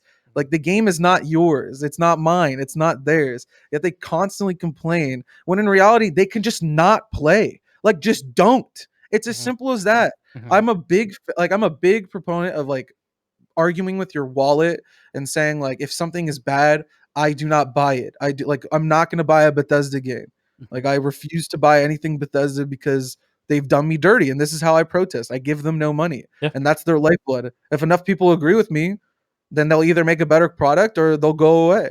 be the change. But I'm not gonna go on Reddit and start complaining about how the olden times were so much better and how Fallout 3 and New Vegas are way better. It's like, yeah, then go play those. Like, or do literally any, I don't know. So I think about it the same way with viewers. Viewers who come and they complain and they're like, why are you doing this when you could be doing that? Like, why are we not doing marbles? Why are you talking so long, Deeg? It's stuff like that where it's like, you don't have to be here. I'm sorry, you just don't. But me, I'm here because this is me. You're Yeah. there because that's you. This is what we do. We make content. We stream. Sometimes I don't have any content. I just want to sit here and watch YouTube videos. Mhm. You don't have to watch if you don't want to. But otherwise, again, the biggest way to summarize it is stay mad. Like I don't know what else to say to you. These guys have like some of the weirdest like emotional like situations in their heads. The only outlet they have is to yell at a video game and a person making a video game, or Mhm. yell at a stream and the person streaming the stream. So I don't know. I think the more I start to kind of grow as a streamer, and I don't even mean numerically, I mean just like me like growing as Inexperience. a person. Uh, Yeah, the more I start to like value like my old frogs again, like the mhm, people who stuck around from before Outfit Wars to today, mhm. who have like days of weeks.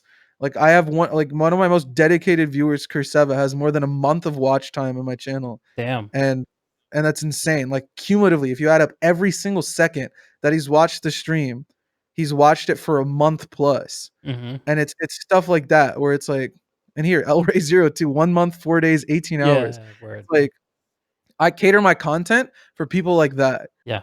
like who want to watch me, not who want to watch the drama or watch me fail or watch me get embarrassed. Like they're watching because they're having a fun time by hanging out with me. And a lot of new frogs have also like they like me. They're not there just for like the toxicity. Mhm. So and then they're also friends with each other. I love my favorite thing to see is like people in the chat like another good example, it's like Snow Trooper and Alpha. The like Snow Trooper will come in, and if Alpha's already there, or if Alpha comes in and then or and Snow Trooper is already there, like they'll say hi to each other before they even say hi to Aw. me.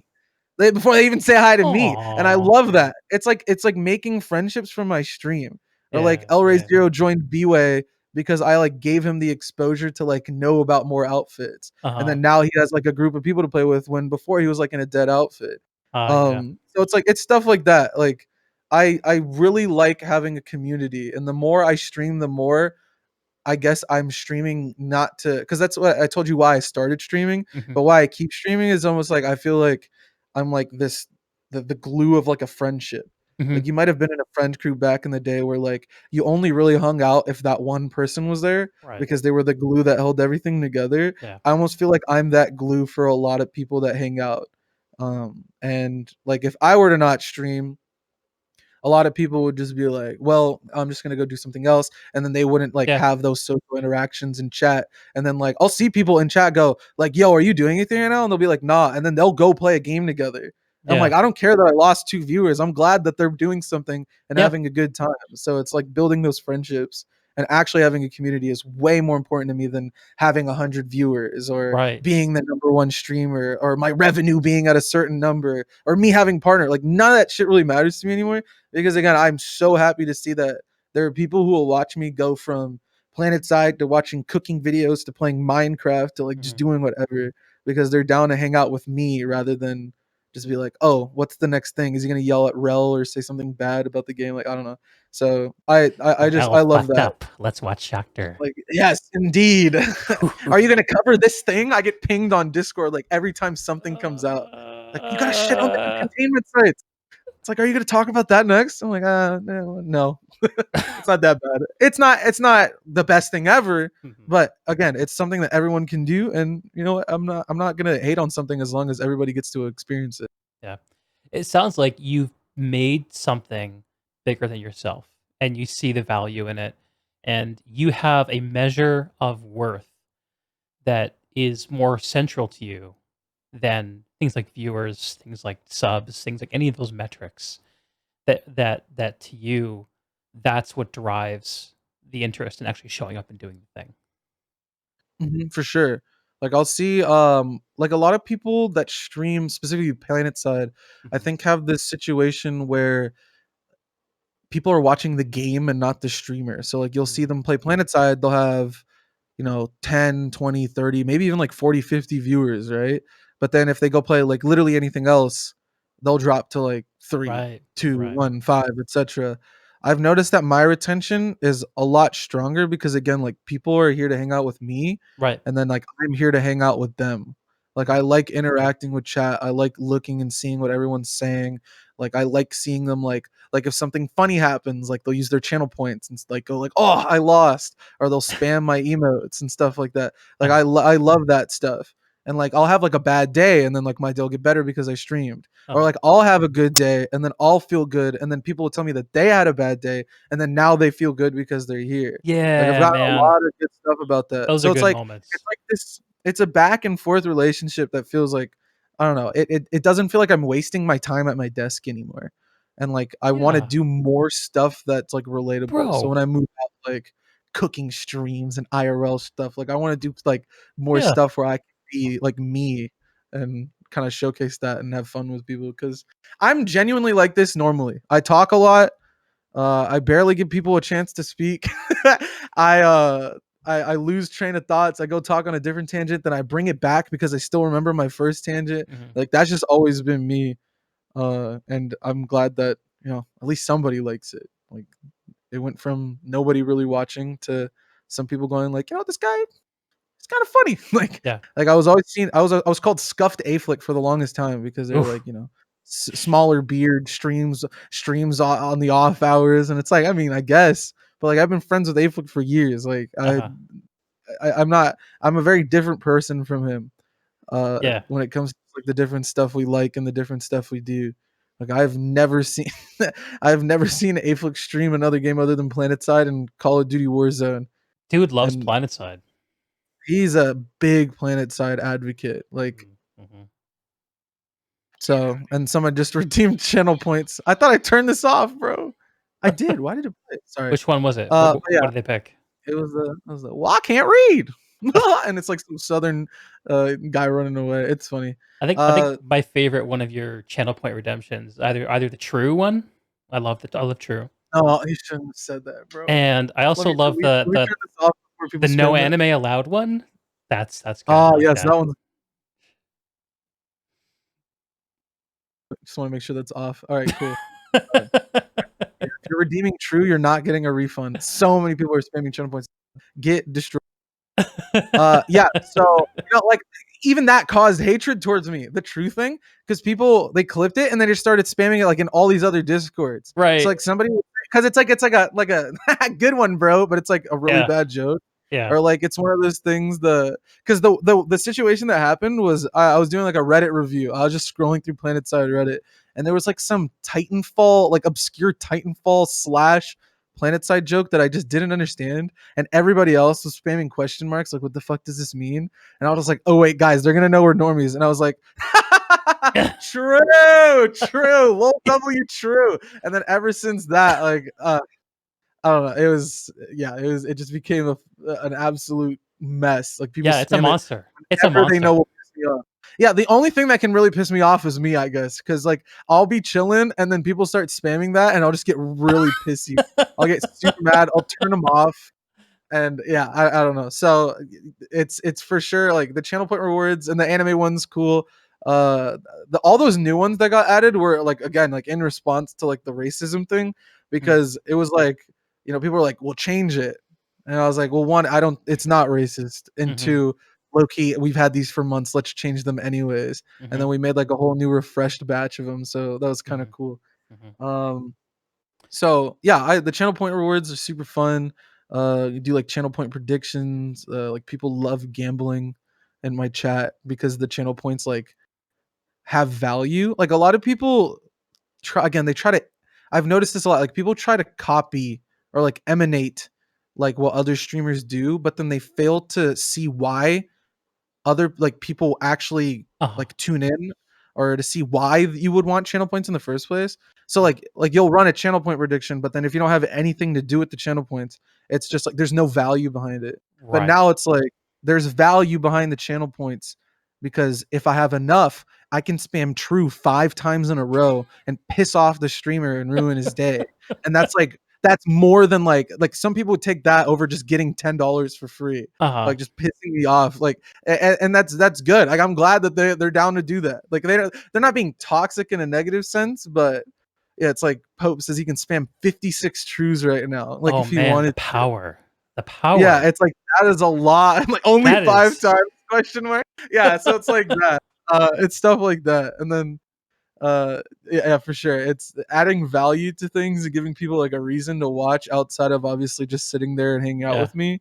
There's almost like a meta behind it where it's like if I get enough channel points, I can 1v1 Shoctorr, or I can get VIP in the Ah. chat, or I can just spam these low cost things. And there's people who are playing the long con. There's Mhm. people who are playing the short game. There's Mhm. people who just follow to get the quick points and then do one thing and then leave. Like there's all these different metas in the chat. Well, you know, I'm just playing a game. Like I don't even realize it. I'm just doing whatever I do. Yeah. Yeah, the layers of content are thick. So tell me, how do you like you said that a lot of people don't like understand what the points are for, how they figure into the content. How do you figure out what kind of content is right for your channel? That's a that's like a soul searching question where it's like, what Yeah. kind of person are you? Like if I was to like a lot of people reach out to me for advice about streaming, Yeah. whether it's like technically, like here's my internet speed, here are my specs, like what settings should I do, or I guess personally or like Mhm. conceptually, like what should my stream be like down to like the How do you colors respond to and those the people? I give them feedback. I mean, I Yeah. have no reason to like I don't see really anybody as competition anymore. Mm. I used to. I genuinely did used to think of like I need to stream at these specific time slots because these are historically empty time slots so Right. that I can maximize my viewership and then nobody will be able to take it because none of the other big streamers are like I Those used aren't to really think like converted viewers though. They aren't really loyal to you. yeah, So, yeah. As soon as yeah. the person goes live, they leave. They're only there for Yeah. the moment. So for sure. So I stopped thinking that way and I started thinking more in the sense of like, why would I watch myself? Like Mhm. why like if I was bored and let's say I'm writing a paper or I'm working overtime and I'm grinding out work and I can't log in and play myself, Mhm. why do I watch the streamers that I watch? And it's really down to like chat engagement, Mhm. storylines, like Mm. making it seem like the stream has something going on, like what's gonna happen next. I really want to see it. And Mm. then also a sense of like victories like in the chat, like making it seem like you can win something, whether it's Okay. getting a prediction right or winning at marbles Uh-huh. or getting like convincing me, like gaslighting me and making me like wrong about something. Yeah, Uh-huh. and it's almost kind of like it's almost like a nuanced version of clickbait where it's the individual doesn't necessarily realize that they're being baited into staying Mhm. until they've seen that they've watched for the past 3 hours, and they're like, "I should really find something else to do." But wait, there's more, and it's like, Shock's just But gonna I do could something else. win. Yeah, I yeah, yeah, spammed for true sure. 5 times. Yeah, yeah, and then there's, like, the channel points, like, people will literally just leave the stream open and then go do something else, Mhm. and then come back just so they can maximize their channel points. Mhm. But yeah, when people reach out to me, I mean, my advice is seen as, like, not helpful, but I genuinely just say, like, you need to find out, like, what kind of person you are and then how Yeah. that translates to your And stream. why someone would Like, if wanna you wanna watch make you. a character for Mhm. sure, yeah, because if you wanna make a character, you can do that, but then you struggle to find the consistency of streaming, like, every day at least, I think a lot of Mhm. people do, Mhm. where you have to put a character up every single day. Like when I first like, I don't wanna, like, name drop anyone, but, like, Mhm. one of the streamers I know was, like, very, like, uwu, kawaii, like, "Oh, I act cute all the time," and then when I would talk to her off stream, she would not be like that, and Oh. she's like, "I hate acting like that on stream," and, like, Oh, that's sometimes it rough. feels like a slog to like, start the stream up. but like, somebody like gifts a sub and they're like, oh my god, thank you so much for the sub, and it's like the little heart, like, oh my god, I love you. And it's like So it is fake. afterward, I knew it. yeah, and then off stream they're like, oh my god, like I did that for $2, really? Like I am embarrassing myself live on stream for $2. Like, all right, bro. So like I don't like, I can't get myself to be that person. Hmm. And that's why I tell other people, like, if you really want to do that, like, understand that, like, the further you go down that road, once you decide that like enough is enough and you want to be yourself, Hmm. there's going to be this big cognitive dissonance with whatever viewership you establish, whether it's Hmm. 10 viewers, 100 viewers, or 1,000, where they'll be like, it's just not the same. Hmm. And I'd like to think that I've been fairly consistent about like how I act, uh because like I'm adamant about things that I find are either like, I don't want to say like an injustice, but like things that I think are wrong. So like, again, like the throwing thing, like I'll get really mad about that type of thing, Hmm. but then overall, like I don't just get mad about everything. um so yeah, I'll tell them, like, if you want Yeah. to be yourself and you feel like that's entertaining enough, like do that. But then if you want to make like an act, like you could be like a Hasanabi and be like, oh, like I am going to be angry about like my stream is about me advocating about things that I think are injustices. It's like, well, what happens when you run out of injustices? It's like you just don't stream. Or like, Right. oh, I'm gonna build my stream about being like a big macho man. It's like, well, what happens if you're having a down day? Are you just gonna not be macho? Like, just Hey, fake it. you're yourself. And people Yeah, see that. People know when you're faking it.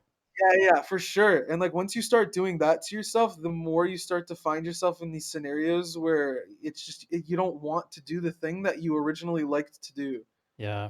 And you put yourself in a box because you're afraid of failure, and you're Hmm. constantly looking at the viewer number, or you're Hmm. looking at like the stream after, you're like, oh no, I only made $5 that stream when I was really hoping to make like 20, because if I keep making more money, this could become my full-time job. Like a lot of people think about it like that too. And there's so many different factors that I try to have people avoid. Like, just like you're streaming, you playing a video game, and even if you have one viewer, that's one more viewer than you would have had if you turned off the stream. Right. So just do what you were going to do in the first place, Hmm. and then kind of build off of it from there. Yeah. Like, it's super hard to like give that sort of advice to people because it's so like generalized. Like I'm just telling, like, Yeah. Deeg, be yourself, and you're like, that's not, I didn't need that. I was hoping But you would tell me more. the Like, trick is, it's so much harder to be yourself than it is to be someone else. Like, at least on the drop. Like, true. this whole process you're talking about, like, I've gone through it too. Because, I mean, I've loved video games forever. Been playing games online for over 20 years. But and I had the capability to stream for a little while, but I'm like, why stream? Why? Like, I couldn't figure out what my thing was. And then I had, I was just gaming with one of my old buddies, and I was recording on Twitch when we were gaming because I was just testing some stuff. And we ended up having a conversation after we done playing. We're just talking about life and games and whatever. I was like, and I listened to it. I'm like, oh shit, like this could be a thing. I could do this. I really love this. And then I started thinking, well, how can I do this? What this is going to look like? How can I make things to support each other? And now I'm the podcast guy. And it's a place to start. Um, and it gives me an identity that people can understand and something that's useful for understanding what else um, people might be interested to hear from me. And here we are today Sure. doing that. Yeah, and that's what, like, I gained a lot of respect for you when I started to see that you weren't just like only doing Planetside. Like, Oh yeah, because it takes a lot of uh I guess a lot of balls to like not just like do the thing that not just stay in works. your lane. Yeah, Like so many people stay within this comfort zone and are so afraid of diversifying that they stagnate, like they fail to grow. hmm, And like I'm glad to see that, like, even if the view count might be higher or lower when you do one thing or the yeah, other, yeah. you don't necessarily just quit on the other thing. Like when I dropped to like 20 viewers doing Minecraft, Uh like I huh. don't I didn't I don't care. Like I'm playing Minecraft because like I want to try and beat the game and I've never done it before, and Hmm. I want to like record me beating it, because again, like not even personally have I beat the game. So if I have like like video evidence when some guy's talking mad smack, I go, well, check this out, homie. And then Yeah, bam, I beat the game, right? So it's stuff like that. Or like when you have like thoughts that you want, because I've seen like your Guild Wars stuff too. yeah, yeah. Like Okay. when you have thoughts about Guild Wars, like I am, you are documenting it. Yeah. And it's not just you saying it behind closed doors anymore. Mhm. You're showing that, like, you're not only passionate about Planetside, but you're passionate about other things because Mhm. guess what? You're a person. I'm a person. We don't Yeah. just like one thing. And I feel like a lot of Yes. try to stay as single dimension as possible to again maintain the view count, maintain the I guess at this point like revenue stream, Mhm. maintain their standing in the community because they're worried if they go do something else for one day Mhm. or a week or a month when they come back they'll be a nobody. Well, it's Mhm. like, well, I stopped playing Planetside from like November to December, I think it was, and we just played like Resident Evil 2, 3, 7. Mhm. It was like the golden era of my channel, honestly. Like I Oh, still look at it so fondly. Played Doom Eternal on Nightmare and like what good else did shit. we do? We Good played a shit. bunch of Pokemon games. Like it was like the best streams. And it was before I had like the good lighting, the good camera. It was just Mhm. like the webcam. I'm sitting in the dark. And like it was like one of the best times for the channel and I would not trade it for the world. Like I don't care if I only had 7 viewers there, and alternatively I could have had 16 playing Planetside. It's like it doesn't matter. I'm playing Yeah. games. Yeah. Like that's all we're doing here, Yeah. and that's kind of where I started to build up that like the old frogs and the homies that hang out like regardless of what I'm doing. Because like yeah, Bob was there, relatively balanced was there, Smellboard was there, Mhm. and like the believers backing me up while I'm like blasting Eurobeat trying to beat the game on Nightmare is like that was like really cool. Like me running away in the big police what's it called? The big police station in Resident Evil 2 screaming like a little girl because the massive guy is chasing me. Like those are really fun. And it's like alternatively, of course, I could have just been playing Planetside and raging about like And the NS-15 not having a high crush your enough fire soul. rate or something.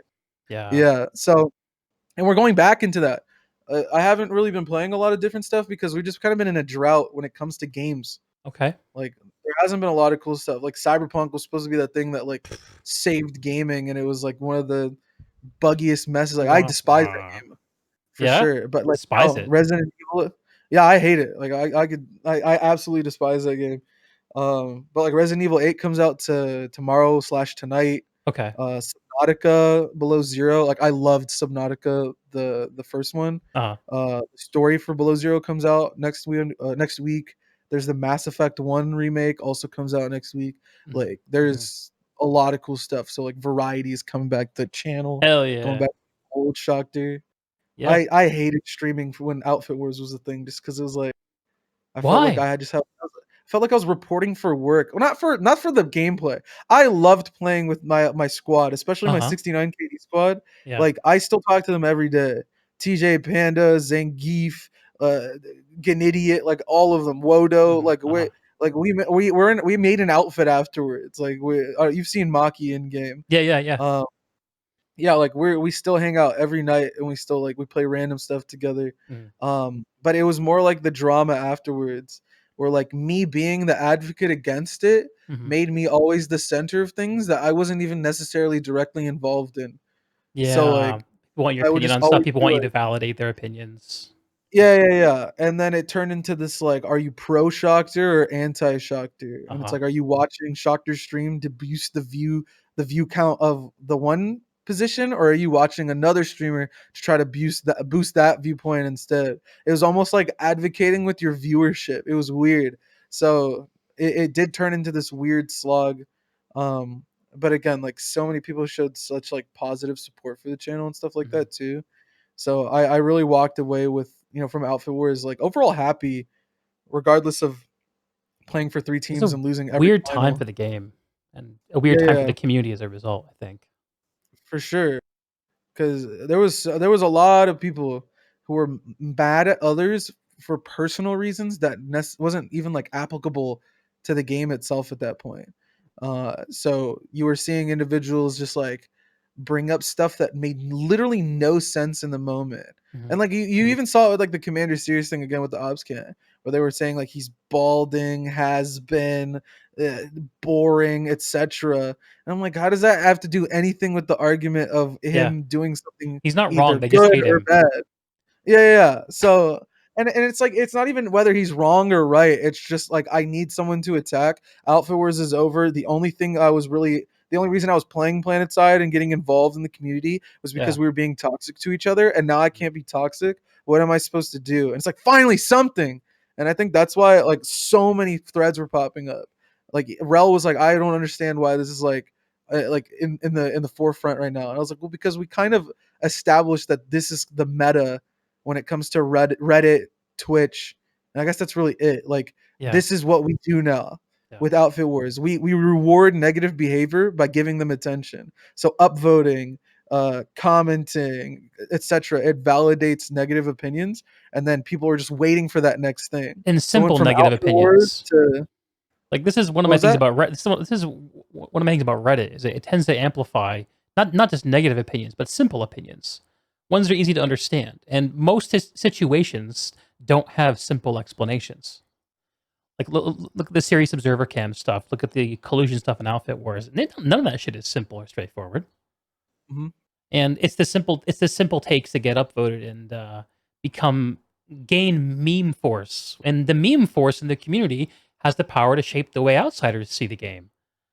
It's a real thing, man. For sure, because I understand again why you would not agree with what Commander Series did. Like when I walk away from the situation and I think about it in hindsight, I still think that he shouldn't have done what he did Okay. personally. Yep. But am I going to attack him about it? No. Do I crack a joke about it a lot? Yes. Hell I'll be yeah. like, man, I'm about to hop into Ops Cam and destroy this guy. He streams like I make That's the part of the joke. lore Like, now.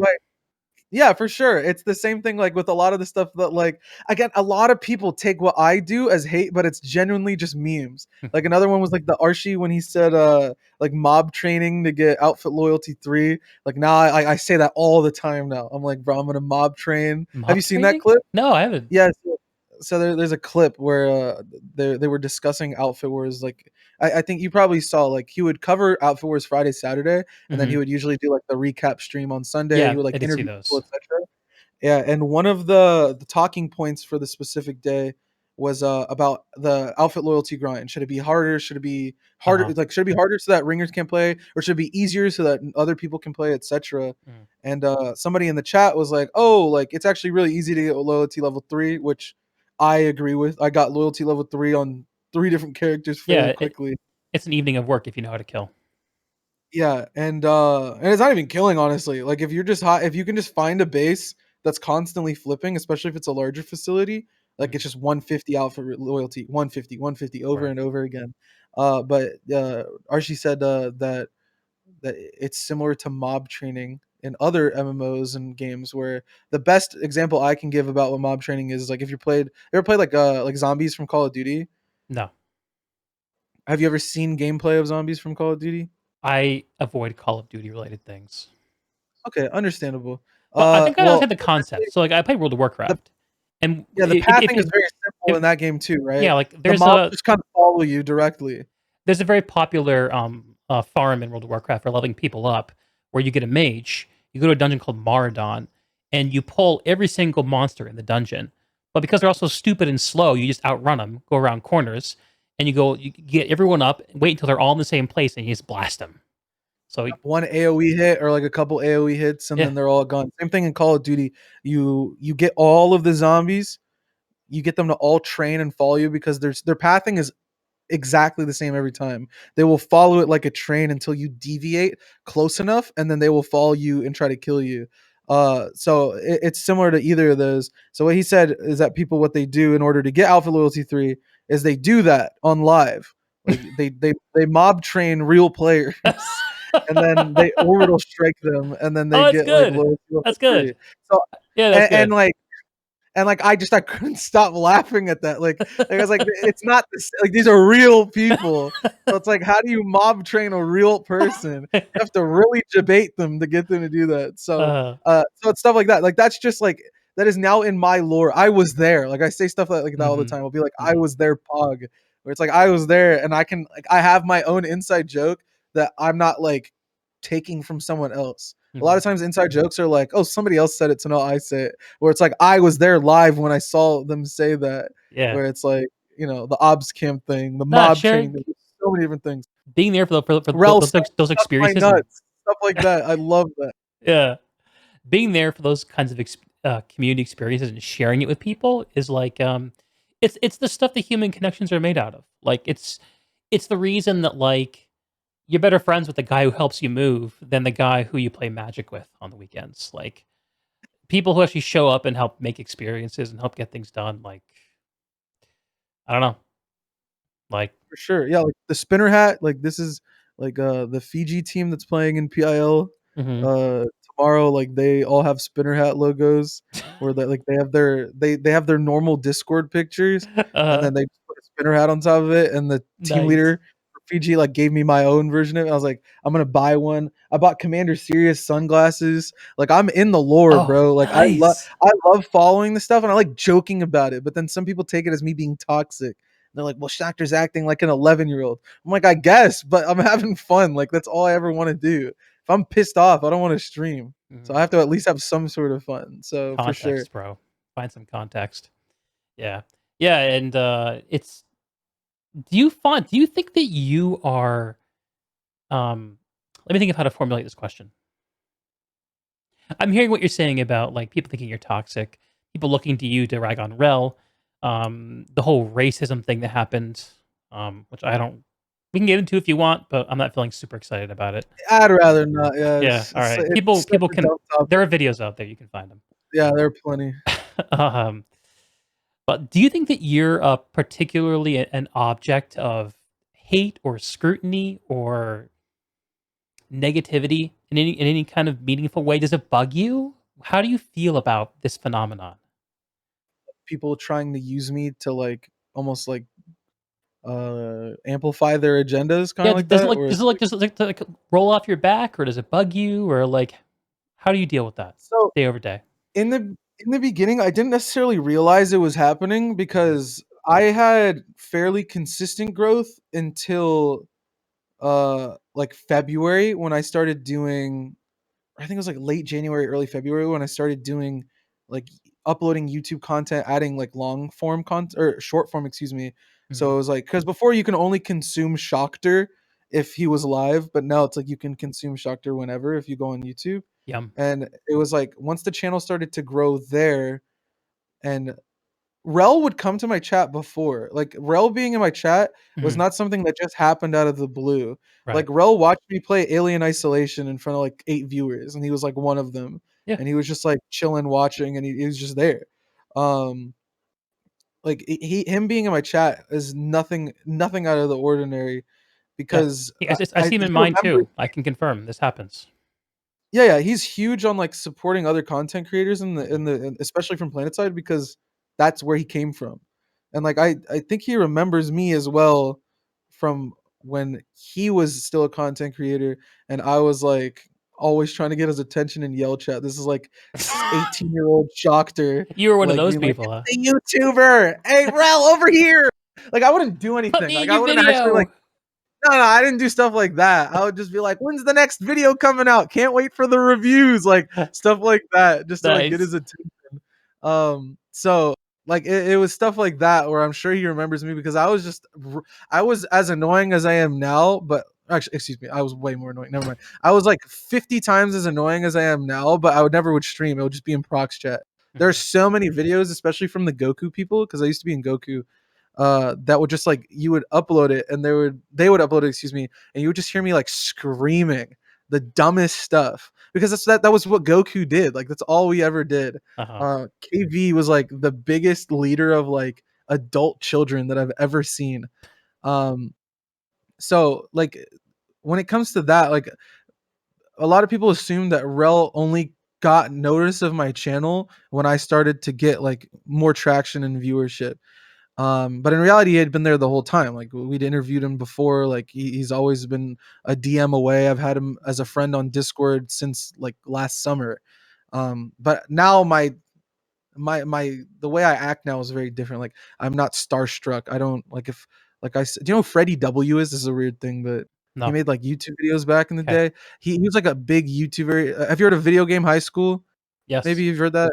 Yeah, so he made Video Game High School, and Oh, prior to that, okay. he made, like, other YouTube videos. I saw him in person at a video game convention that I went to, like, 2 years ago, and I was just like, "Whoa, are you Freddie W?" He's like, "Yeah." I was like, "Nice to meet you, bro. I love the stuff you do," and I just kept going. I didn't ask for a picture. I didn't need an autograph. Like, I don't really Mhm. care about that stuff because I don't need to validate to other people that, like, "Look, I met the guy. Look, I have a picture. It's proof." Like, Mhm. me saying this to you, like, whether you believe me or not, I know I saw him. So Mhm. that's all I have to that's all I care about. Yeah. So I've very much changed in that aspect where I don't necessarily go like, "Oh my god, like you're one of the biggest streamers in Planetside," or "Whoa, like you do this or that." So I've always been fairly, like, underwhelmed, I guess, by, like, people because I know that they're Uh-huh. people. They're not necessarily, like, again, a lot of people, like, they see Rel or, like, any sort of celebrity, you could call it in the Planetside universe, where Yeah. it's like Commander Serious, he has his helmet and his sunglasses, he never takes the sunglasses off. Never. He's always serious. The salute, like, stuff like that, like, he's Uh-huh. always that guy. But I know behind the scenes, he's just, like, he's a dad, he's a Mhm. husband, he's Mhm. a guy, and, like, I can just imagine them. There's like the SpongeBob episode where it's like, just imagine them naked. It's like you won't be nervous, and then he's like, he's hot, and it's like it's a stupid meme, but like I can just imagine them like as normal people, and then I stop caring about like this whole like Yeah. pseudo universe we You live in. humanize them. Yeah, yeah. But then the issue is people conflate that of me not really caring as Yeah. me not caring about anything. So Okay. they'll use that as almost like an ammunition to be like, tell Rel he sucks. Tell him off. Tell him he should just quit, give up, stop doing what he's doing. And I'm like, bro, that's not my job. Like, I can't do that. Like, I've never been the type of person to be like, bro, you should quit. Like, you ain't doing a good job. Like, sorry, I'm not the guy who's writing up his performance review. Like, if you want somebody to tell him that, go tweet at like some Daybreak owner guy.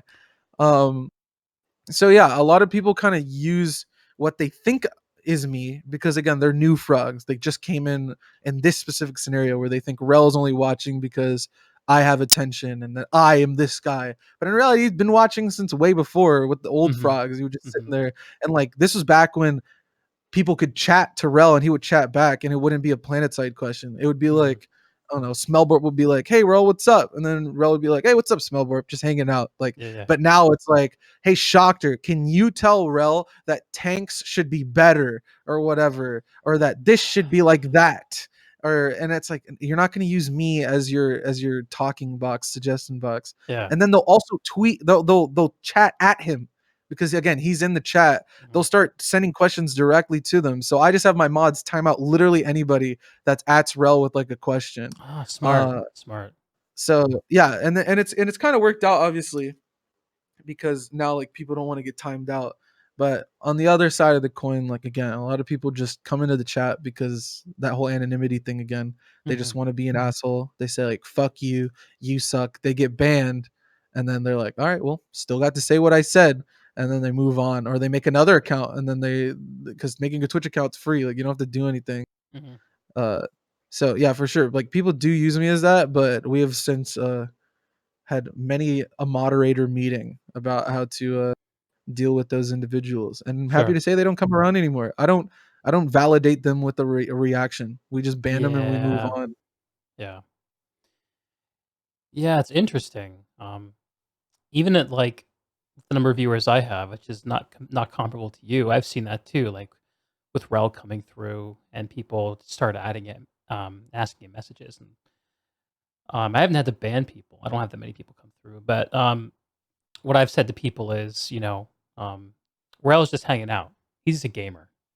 Just let him be a Yeah. gamer, and, if he wants to show up and talk about PlanetSide, he'll have to hop on the mic, and that can happen, but, um yeah, it's interesting, right? All the reasons that people show up for these, kinds of interactions. I wonder I wonder if you have a take on the word parasocial. Does that does that carry Yeah. meaning for I, you? How would you define it? the parasocial relationship. Ah, Yeah. yes. The it goes back to that thing where it's like I am your friend, but you are not my friend. Where Uh-huh. it's like a lot of people attach like a sense of, and it's really more applicable to people who are like big streamers because like I've talked to almost everybody in my chat because like I'm not like some big guy and it's fairly consistent. Like I see the same names like every night. So I've had interactions with them. Like I've sat in a channel with El Rey, with Yeah. Kurseva, with like I've played games with them. Like them viewing me is more like them just hanging out with me and kind of Mhm. continuing that friendship. Mhm. But I have seen there are like streamers, even in Planetside, but like the bigger streamers are like the biggest example where it's like people have this friendship with like XQC, Yeah. but like he has 120,000 viewers. He doesn't know who you are. Yeah. Like It's impossible he's for him not to know who your you are. friend. Yeah, he's like, and it's that sense of like you're getting company by like this person, right? They're keeping you company, but without the realization of who you actually are. And Yeah. I think that's really the area where you start to see a parasocial relationship over a social relationship. And Mhm. it's really just, I think, based on scale. Like Twitch has exploded Mhm. since like I was watching XUC when he had like 6,000 viewers, and I'm considered late, by the way. Like Yeah. when he had 6K, so that's how much it exploded. Like he has been popping off ever since then. He's at like 120K, 100K. Like he's the first streamer that I've ever really seen hit 6 digits consistently. Um, and that's just inevitably going to be a parasocial relationship. There's no way for him to read his chat. It's zooming. It's just all the same emotes because it's like a blob of people all thinking the same stuff. Mhm. But when it comes to a streamer of like my size, where it's a lot of repeat customers, people that, and I don't like calling them customers either, but like in the sense of like they come back a lot Mhm. and watch the stream over and over. Like I see that more as like a social relationship because I end up communicating with them outside of the game, outside of Twitch, Yeah. like Yeah. whether it's like via voice chat or like my DMs are always open and I'm responsive. Yeah. So yeah, I think parasocial relationships are unhealthy if, gone too far because then a lot of times people forget that again, the person doesn't know who you are and Yeah. they start it almost turns into like stan Twitters and stuff like that where Mhm.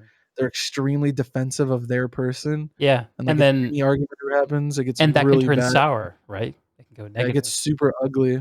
Or it'll be like a betrayal where it's like Yeah. the person that they loved isn't doing the thing that they like, or they said something that they don't like, Mhm. where it's like, I love watching Deeg, but as soon as he said he likes chocolate milkshakes over vanilla milkshakes, nah. So I've been tweeting at him Can't do every it. day since saying how much he sucks and I hate him. And now I don't watch him anymore. I watch Shoctorr instead. That guy likes vanilla shakes. He's way cooler. It's stuff like that. And it becomes so like personal.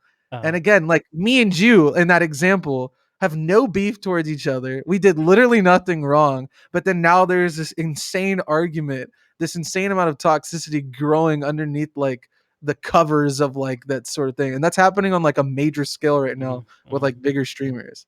One guy likes Among Us, the other doesn't, and then now it's these people like 1,000 different people who are considered the vocal minority, but again there's still 1,000 people, that's a lot of people all saying like this guy sucks, I hate him, and that they make a public apology. I'd like to apologize for what I said about Among Us.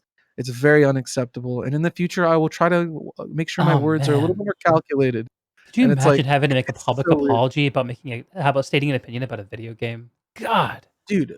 The amount of stuff that I've been seeing, like, just on Twitter, and again, I don't really follow anybody that, like, Mhm. is a celebrity, but I still see it via retweets because I have friends who are passionate about those people, and it's Okay. like, we need to cancel this guy because he made a joke that could be somehow maybe racially conflated, even though, again, it's not racist, but it was made 10 years ago, and then now in 2021, we need to cancel this guy even though recently he's done nothing but be supportive That's towards, scary, you dude. know, yeah, when I got called a racist, like the first thing I did was like, "Oh, this is my chance to get canceled." So I started scrolling to see if I was ever racist when I was younger, and I got to the very beginning of my Twitter and I couldn't find anything. I was like, that was like an hour wasted of me scrolling looking for juicy stuff, and I didn't find a single thing. So yeah, genuinely that shit. It is pretty scary. Not gonna lie. Yeah. Uh, but again, at the same time, like I'm just happy that even at like my size, even though it does happen, like there's a lot of people that are like they can see through whatever fake arguments kind of get popped up. Right. Yeah, I think that when it gets the real tricky part becomes when you're at a big enough scale so that the people who won't look past the accusation are a big enough voice to actually create a narrative. because even though you're at the top of Planetside, compared to XQC, it's a completely different realm. If he were to be accused of being racist, and there was people making up stories about him, like he'd have to deal with that problem in a different kind of way. Like there would be a different he it would show up on a news site, XQC accused of being racist, making racist remarks. I I can't even I don't do you ever worry about reaching those scales? Do you want to be a streamer at that scale? Like where do you see yourself going with this platform and the community that you have? How big do you want to get? Um, I've never thought about like my goals of like size because thinking numerically, like having 20 viewers is like a lot of people technically, like a Yeah. very If people are small all like percent. paying attention and they're chatting and they're being an active part of the stream, it's enough. Yeah. So when my chat has had like it depends on like what the stream would be like because it Mhm. again if it depends on the content I'm making. Like the highest I've ever gotten when it comes to viewers is like I hit like almost 400 viewers because it was like when Rel was apologizing for like almost like indirectly saying I was racist by like the Right. wording of his tweet, right? And it was just Yep. like one of those weird situations where it was like the drama at its climax, Yeah. and then it definitely started to drop off there. But like if that, and like I was kind of pursuing that, and it was like I was getting texts from people and like messages about like here's the next thing that you could use to juice up and get more viewers and stuff like that. Mm. And it's like the more I started to see that, I was just like where did this idea of me using drama to like make a social gain come from? Mm. Like the only reason I was yelling and screaming and kicking my feet was because like I felt personally like a like not attacked but like affected by a lot of this stuff, where it's like from something as simple as like outfit wars taking priority Mhm. over what the Mhm. majority of players play. And it's like I want content every day of the week, not just one day for 30 Yeah. minutes. And then or to the point of like being called a racist and like having to confront someone and like really show them like what it is to be racist and almost use their own words against them, etc. Like it just became, like I said earlier, like just a pain. I hated it. I Mhm. genuinely hated it so much. Streaming every day was just like, ugh, I'm just gonna like get attacked again all over again. And like I Yeah. could see like again like my old frogs, the people that watch the stream like every day, are like, man, I hate this too, bro. Can you play like literally anything else? So Mm. it depends on like how I were to get to that size. Like if I were to get to the size of being like a big streamer, and honestly, a big streamer is like 200 viewers. Yeah. Like you are in the fraction of a fraction of a fraction of a percent. Like where I'm at right now, I being a Twitch partner, only like 24,000 streamers are partnered. And the amount of streamers that stream actively on Twitch, that I think boils down to, I think the statistic was 0.4% Mhm. of streamers are actually partnered on Twitch. So it's like I'm already in this very, very like upper echelon, top small minority, etc., Mhm. whatever you want to call it. um, but like if I were to get bigger, like I would not want anybody that's not already kind of like the way they act right now. Like my viewers can read the room. They're Yeah. not like Yeah. they're not just like I'm trying to piss off Shoctorr all the time. I mean, some of them are cough vex, cough stone, etc. Like there's people who are constantly Pepe laughing, and they're always like, "Oh, let's try and piss him off." But like they're like different. They're trying to piss me off in like a what's it called? In like a different sense, like in like a like it's like a little brother, older brother type relationship, It's like a whichever joke you brother. guys share almost. Like it's like a Yeah, big yeah, joke. yeah, Yeah. yeah, for sure. But It's a then when different people kind of come with vibe the compared specific to thing of being drama farming. toxic, Mhm. yeah, yeah, for sure. Like I think a lot of people watch XQC just to wait for him to fuck up. Right. Or like a lot of people watch the biggest streamers I'm extremely convinced that the majority of the viewers that watch like the hot tub streams, right, where it's like fairly sexually explicit, are literally just there because they want to be there when they get banned, because they think that they'll be getting Mhm. banned, or like they're waiting for like a slip up, whether it's like them doing something or saying something. So they're literally just there hate watching, and I do not want that. I hate that. I'd rather again be a nobody with some friends streaming than be like a somebody that is constantly hating the Mhm. fact that they're streaming. So yeah, if I were to get big and I were to get big the way that I've kind of grown now, in the sense of, I have viewers fairly consistent. Obviously, my view count has gone down substantially since Outfit Wars because, again, I'm not farming drama.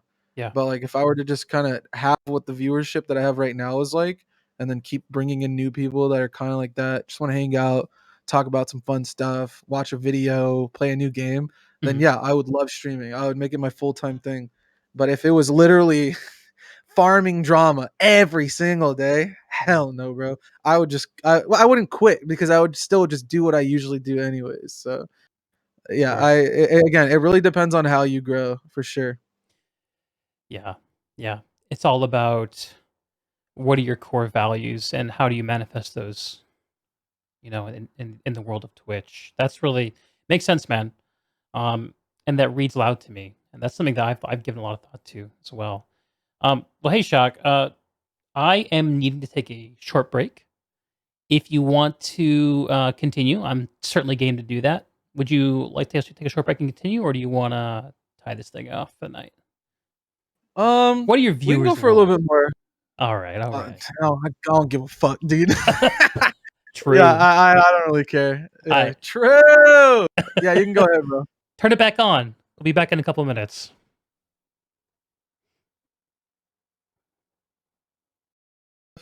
I don't drink coffee, so I was just like, "Oh, that's super exciting." And then I was just like, "Maybe I could give it to my mom, and then when the lease Uh, runs out, then I'll bring it back here or something like that." Because my mom loves coffee, but I just like I don't really drink any caffeine, which is ironic because of how much energy I usually have. So well, dude, it's a good way to be if you can get away without it. Once you start going down that path, there ain't no way back, really. It's been my experience. I Oh no, can't imagine what I'd be like. I find that it helps regulate my ADHD, which I legit Oh, have. really? Yeah, yeah, yeah, Yeah, yeah. I was diagnosed with generalized anxiety disorder, and the I just kind of bring up ADHD because it's easier to like explain Right, why my mind goes into like random areas, but it's mostly because like, again, like anxiety is a very similar type thing, except it has like a lot of worry attached to it as well, right, where it's like you start to go down like a lot of different tangents and stuff like that because you're worried that the current thing you're doing is like either not enough or it's you're doing it too long. You're like, am I talking too much right now? I don't know. yeah. So, but that's my thing. Like, now I feel bad for saying like ADHD because I've never been diagnosed with ADHD. I've been with I hate calling it GAD because people think I have like an issue with peeing or It sounds something. like a digestion thing when you say "gad." Yeah. Yeah. But it's one of those things where I find myself just being all over the place Uh because huh. I'm generally all over the place all the time. Like it's just usually like that. So yeah, I didn't How know do you you had handle a that? ADHD. Yeah, Oh, me? yeah. So I took SSRIs for I had a rough time. That's kind of how I got into the streaming thing, and streaming's Huh. actually kind of helped me regulate it. Like I stopped playing games really in 2015. I Mhm. played some games, but like I didn't play like as much as I do now. And I had like a stint at the end of 2019, beginning of 2020, where like I was using like an e-cig, Hmm. and the because a lot of my friends were using it, and I was just like, it tasted good. I love candy, and I was just like yeah, like the fruity flavors and like the jewels and stuff like that. Like Okay. again, as stupid as it sounds, like a lot of people make fun of it now because they're like, oh, the kids love the fruity flavored nicotine sticks. It's like honestly, like yeah, it did kind of taste good. I'm not gonna lie. But I did it for like a solid month and a half, and then afterwards I quit it cold turkey because I was like, this is like it's expensive, it feels wrong. I hate being reliant on things that aren't myself. Yeah. And when I quit it cold turkey, I didn't realize like the effect it would have on me, and it took my anxiety and like ramped it up to 11 Right. to the point where like I ended up going to the emergency room multiple Oh times. shit. Uh, like it was really really rough, and then I started to get a little bit better, but like I didn't really have anything to be like attached to outside of going to school, Mhm. which I had like a lot of my friends. But then I was in my last year, so I graduated from school in May of 20, or no, it was the end of 2018, excuse me. At Mhm. the end of the May of 2019, I graduated from college, and that was like I remember at my grad party, it was literally the night before I went to go walk. Like I was like crying my eyes out in like the lap of like one of my friends, and she was just like trying to get me to stop. She didn't even know why I was crying. She Uh-huh. kept saying like, "Why are you crying?" And I was like, "I don't know." Like it was weird, right? And this is all at my grad party. Like everyone's celebrating me graduating downstairs, and then I'm in my friend's room crying in her lap upstairs. Shit. And then like I walked the next day, so many people came. It just felt Mhm. like some like my life was almost ending because that was my life, like being in Right. school. I was And what's always next? on. Mhm. Yeah, yeah, yeah, and there was, like I had no, like, thing.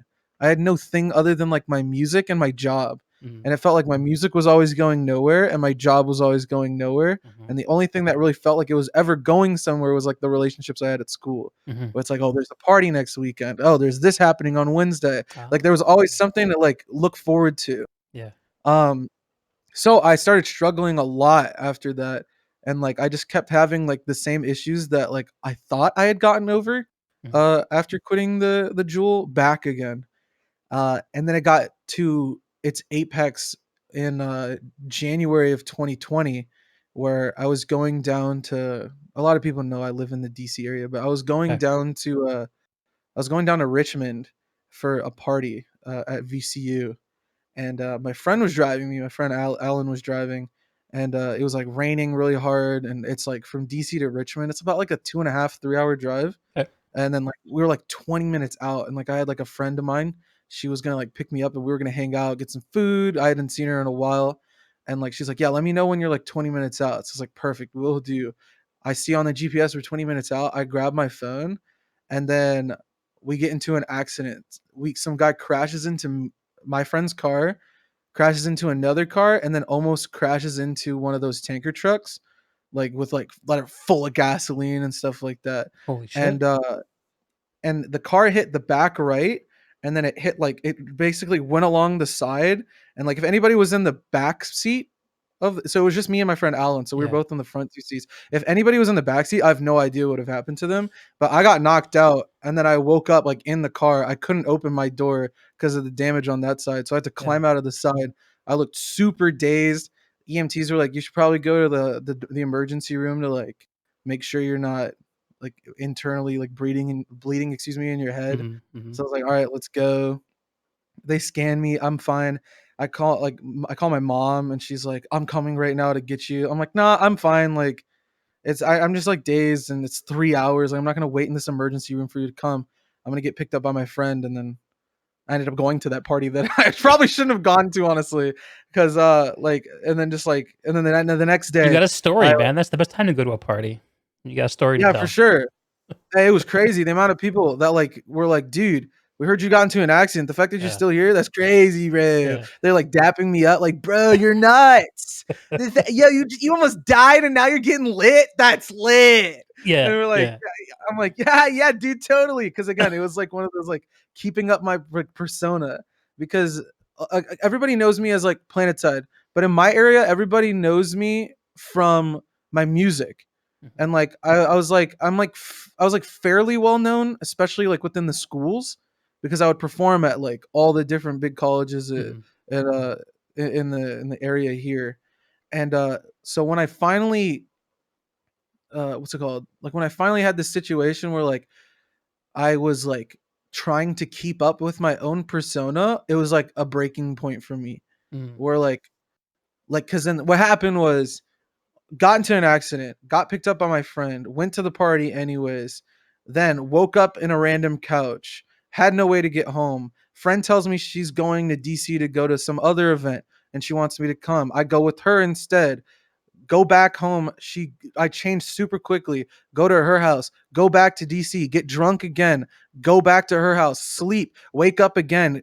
Have no way to get home. Get picked up by someone random to go to campus, to then get picked up by somebody else to get close enough so that I could Uber myself home. Like I finally got home, and like in the middle of the week when I was at work, because I was working at that point, like literally on Wednesday of that same week, all I needed to do was leave work early, go from my job to like the place where I bought my car, the dealership, to get an oil change. And in the middle of it, I felt like I was gonna die. Like I was like the biggest anxiety attack I've ever had in my Mm. life. And like I just was, I could barely like keep myself like from like not breaking. And I remember like literally looking for like the nearest thing of water, and I'm sure like the people there were like wondering if I was okay. And the person who like really saved me there was like, I called my aunt because she lived right next to it, Uh-huh. and she picked me up. And I remember just like breaking down again. And I spent weeks at her house. I did not want to leave at all. I couldn't Oh, drive my car. I couldn't go to work. I couldn't do anything. I was like extremely locked down to the point where like I felt like if I was ever alone, I would just like not be safe. okay. Um, so the timing of that though, I was talking to my boss about it. I was like, "Is it okay if I start working from home?" And then I start seeing on the news like, "Oh, there's a big disease coming and everyone's gonna die," and like, obviously that wasn't a good thing. Yeah. But he was like, "Yeah, that's fine. You can work from home until you start to feel better." And then from then, I've never gone to the office ever since because COVID happened, Mm, and we've been working remotely ever since. Then in around March, I was like, "What do I do?" Like, I'm still feeling, like, really anxious. I can't drive my car. I mhm. can't like, I don't know. I have no outlet. Like, I feel like I'm going nowhere. I hate everything. And then I downloaded Planetside again. And, like, I literally just started putting all my time towards streaming and, like just doing something, and it Okay. finally felt like something was, like, growing. Like, Right. with my music, like, I would release a song, and then there's, like, nothing you can really do. Like like the song either like pops or it doesn't. Mhm. And like obviously I love my music. Like I'll listen to myself like by myself and I'll just be like, you know what?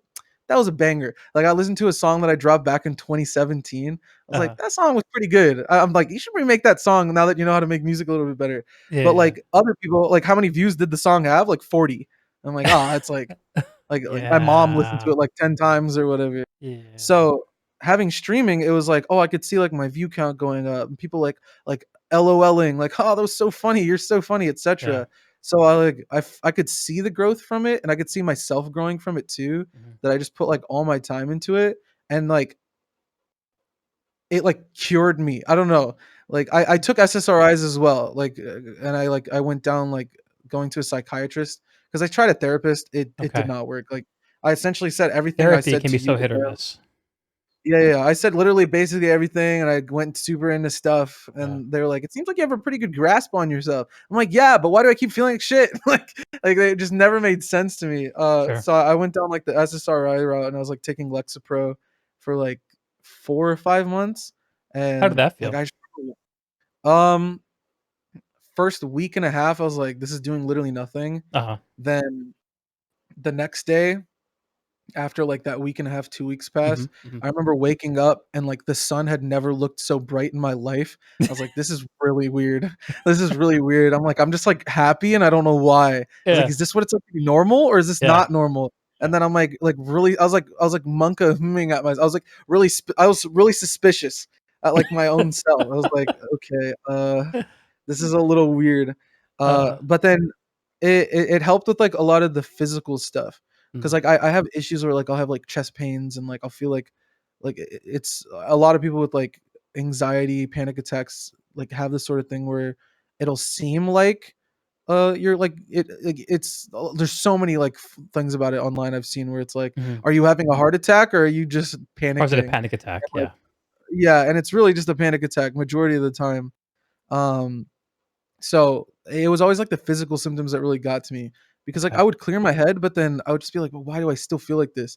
And I'm like, Uh-huh. "Maybe I didn't clear my head, like, good enough," and then I'll go back to the state of mind I was at, when in reality, it takes some time to come back down, Mhm. similar to how it takes time to go back like, to go up and panic. Mhm. So, yeah, but after that time kinda passed, uh, I had, like, my first situation where I really had to rely on myself. Um, my mom left the country in the middle of COVID, which is crazy. I didn't even know Mm. you could do this, but she left the Okay. country to go visit my family, and I adopted a dog, Mm. and I was home alone. I had to, like, not only, like, care for myself, but then also Yeah. care for my little puppy, and, she, like, changed my life, not gonna lie, Aw. um, because it was like I What's her had to name? her name's Winter, so I adopted her. That's the name that she had, Uh-huh. and, like, it was from a family who their son developed, like, some allergies to the dogs, Mm. and they had 2, and they're huskies, so they shed everywhere.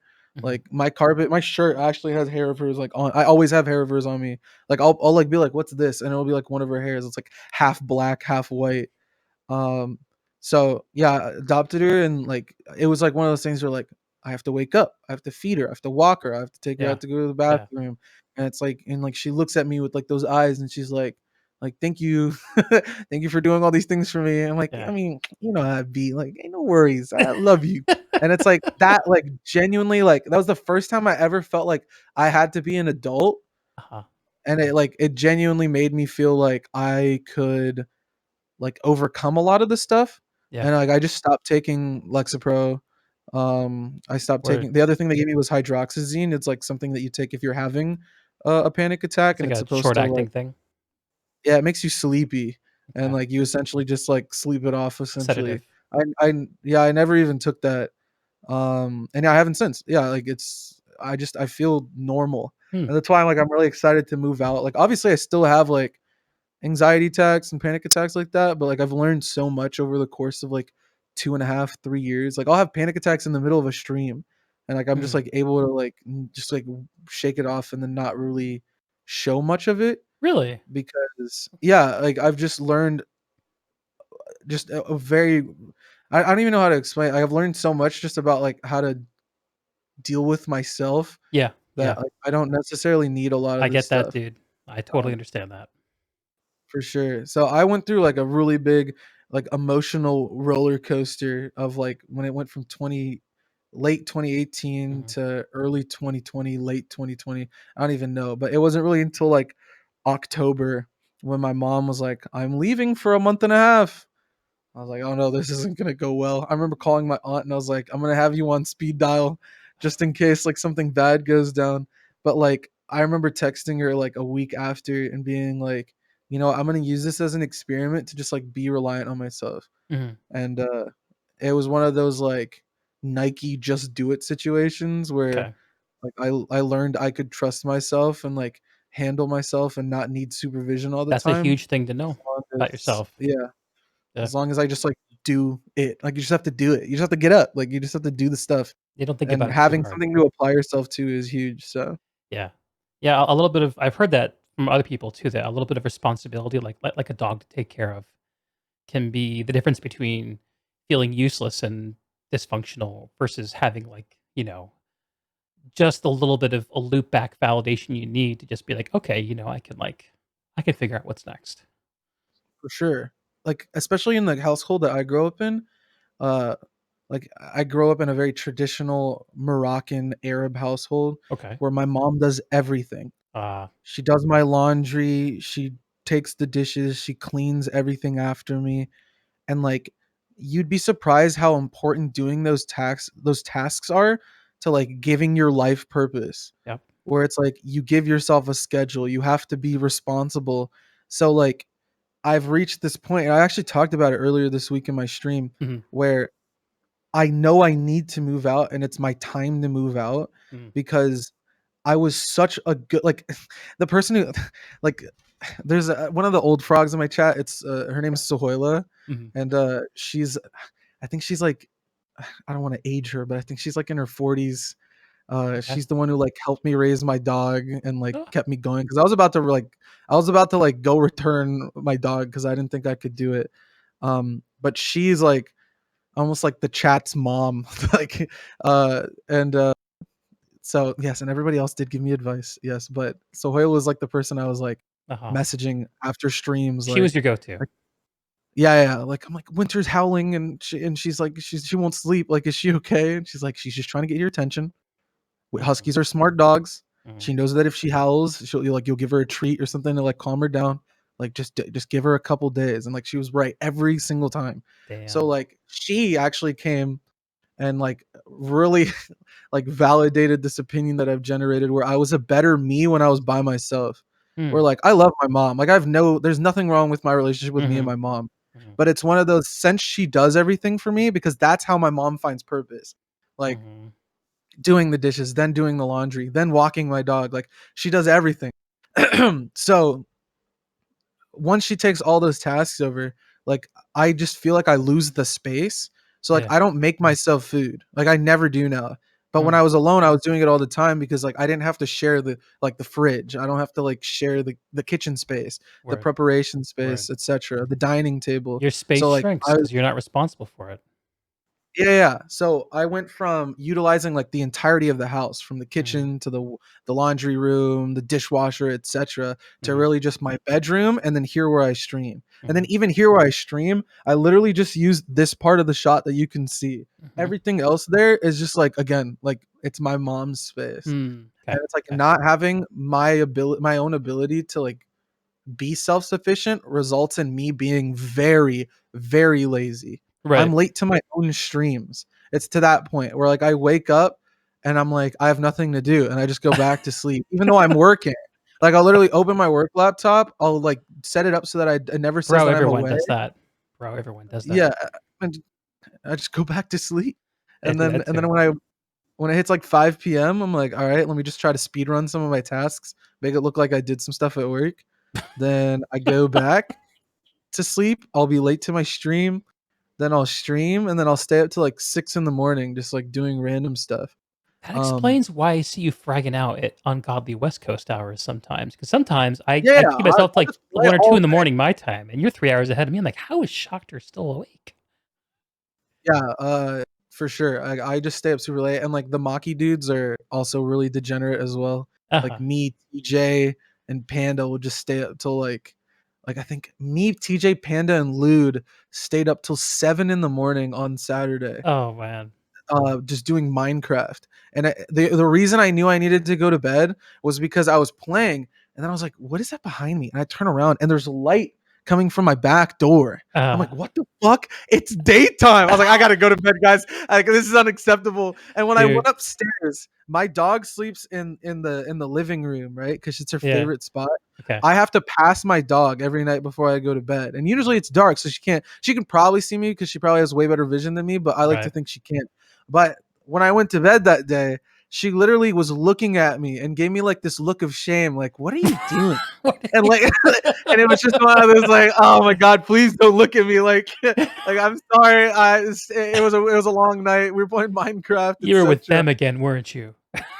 Yeah, so, yeah, my dog was like, "Bro, it's way too early slash late slash what are you do" I don't even I don't know. My dog is very, judging eyes. So, yeah, Dogs I definitely yeah. learned I gotta, like, do my own thing, and my dog really was, like, the driving thing, and then the Mhm. funny part of all of that too is I'm not even taking my dog because at this point, my Mm, dog the relationship that she's established with, my mom and, my mom's new husband, it's, mhm. like, one of the most adorable things that I just cannot, like, take my dog Ah, away from. yeah, So, it's like she was my dog, but she turned into, like, my mom's dog because, again, like, she took that responsibility. She wanted to do everything for her, and, sure. like, I was doing stuff, but then again, like, she just slowly takes the tasks away, and what really makes those situations happen where, like, tasks go away from me and go to her, is, Mhm. like, it's that one day where you feel too lazy to do it. You know, that day you feel up you're like, I'm not feeling it. I Imma don't wanna sleep in a bother little her. bit. Yeah. Yeah, I'm not gonna do the dishes today, or, I'm not gonna make the food I was gonna make, I'll just order out. Like, Mhm. it's that one day, my mom capitalizes it, and then she it's like, becomes her thing that she does forever, and Huh. I went from doing all these different things to, like, losing each individual task to becoming, again, the old shock dude that was, like, ordering food out every day, getting DoorDash instead of making my own food, Mhm, then mhm, just staying in my desk area, not really doing anything productive.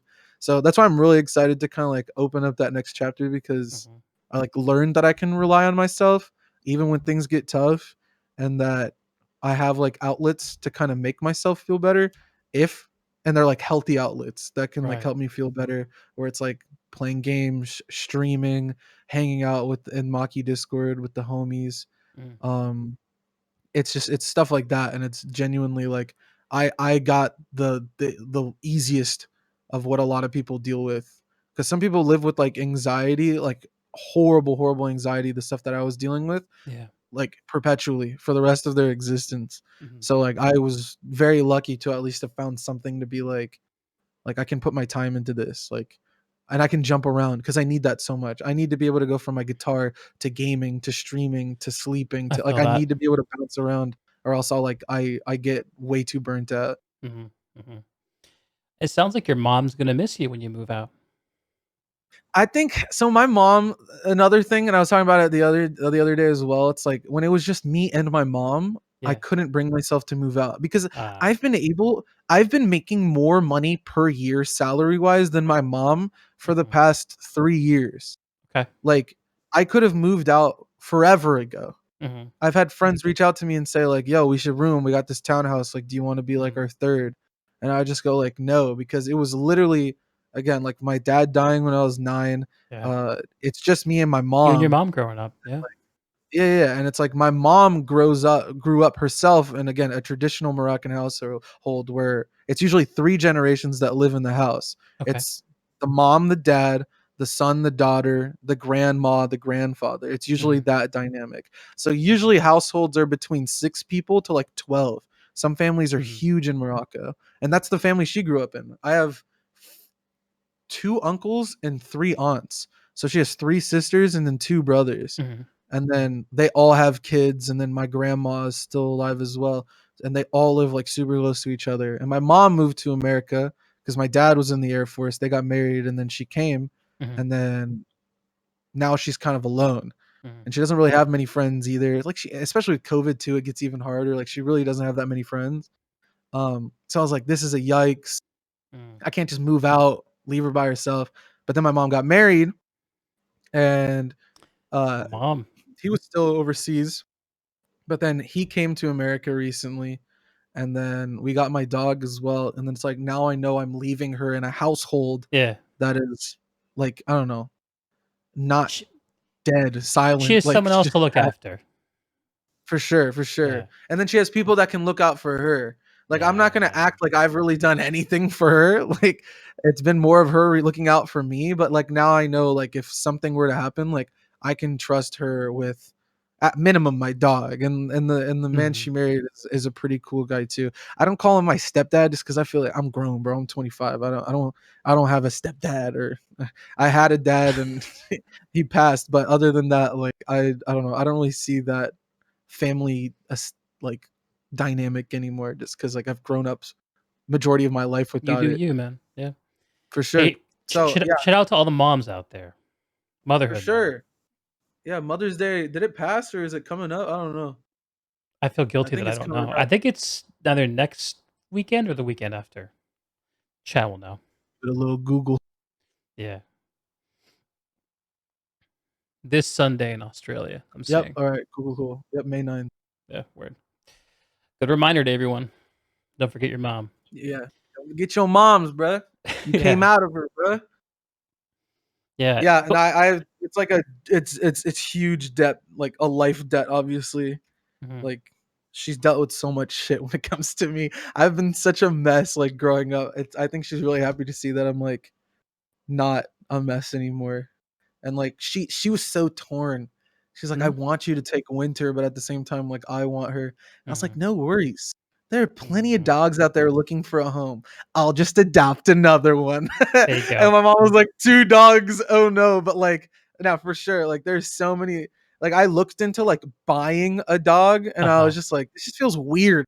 I'm buying Y a living thing. And then Yeah. I saw like how many dogs are up like for adoption in my area, Yes. and I live in like again like a pretty high income area. Okay. But the fact that there are a lot of like dogs without homes nearby, I was like, Mhm, I cannot like just buy a dog. There has to be a dog out there up for adoption that I will love mhm. because I know that they will love me because dogs are just the best. So I'll likely adopt another one. Maybe not within the first year of me living alone, but more likely like either into the second or third year Yeah. Yeah. Adopt it when you need it too, you know? If for sure. one of those moments comes back around. I totally get that. Yeah. Hey, man, thanks for opening up about the anxiety stuff. I think that normalizing mental health is something that streamers, especially, are really in a position to do. So it always makes me happy when people are willing to open up about that stuff. Part of the reason that I just tell people I have ADHD is to help normalize those kinds of discussions. Um, my own path with it is very different. Obviously it's different than the anxiety disorder, but just like you, like I've once I figured out what it was, like I kind of had to relearn. I got to learn myself a lot better, and now I'm in a spot today where like the things that I do, and much like you, I use my stream partly to help treat that part of me. Like a big part of ADHD is you need a lot of external structure in order to actually pursue your interests, and whether it's a an interest in video games or an interest in progressing your career or doing stuff with your relationship, all those things. Because ADHD is like you have an idea, and then 10 minutes later you have a different idea. An idea you had 10 minutes ago, poof, gone. Yep, And so you just gotta like order your life, schedule your life. That's been my major trick: lists and schedules. And sometimes it pisses me off, but the days when I don't do it, I always feel stupid. So that's for uh sure. that's kind of it for me. Yeah, I think, especially when I was going through it, I was hanging out with a crowd that was very much, like, in the pursuit of perfection when it comes to, like, their lives.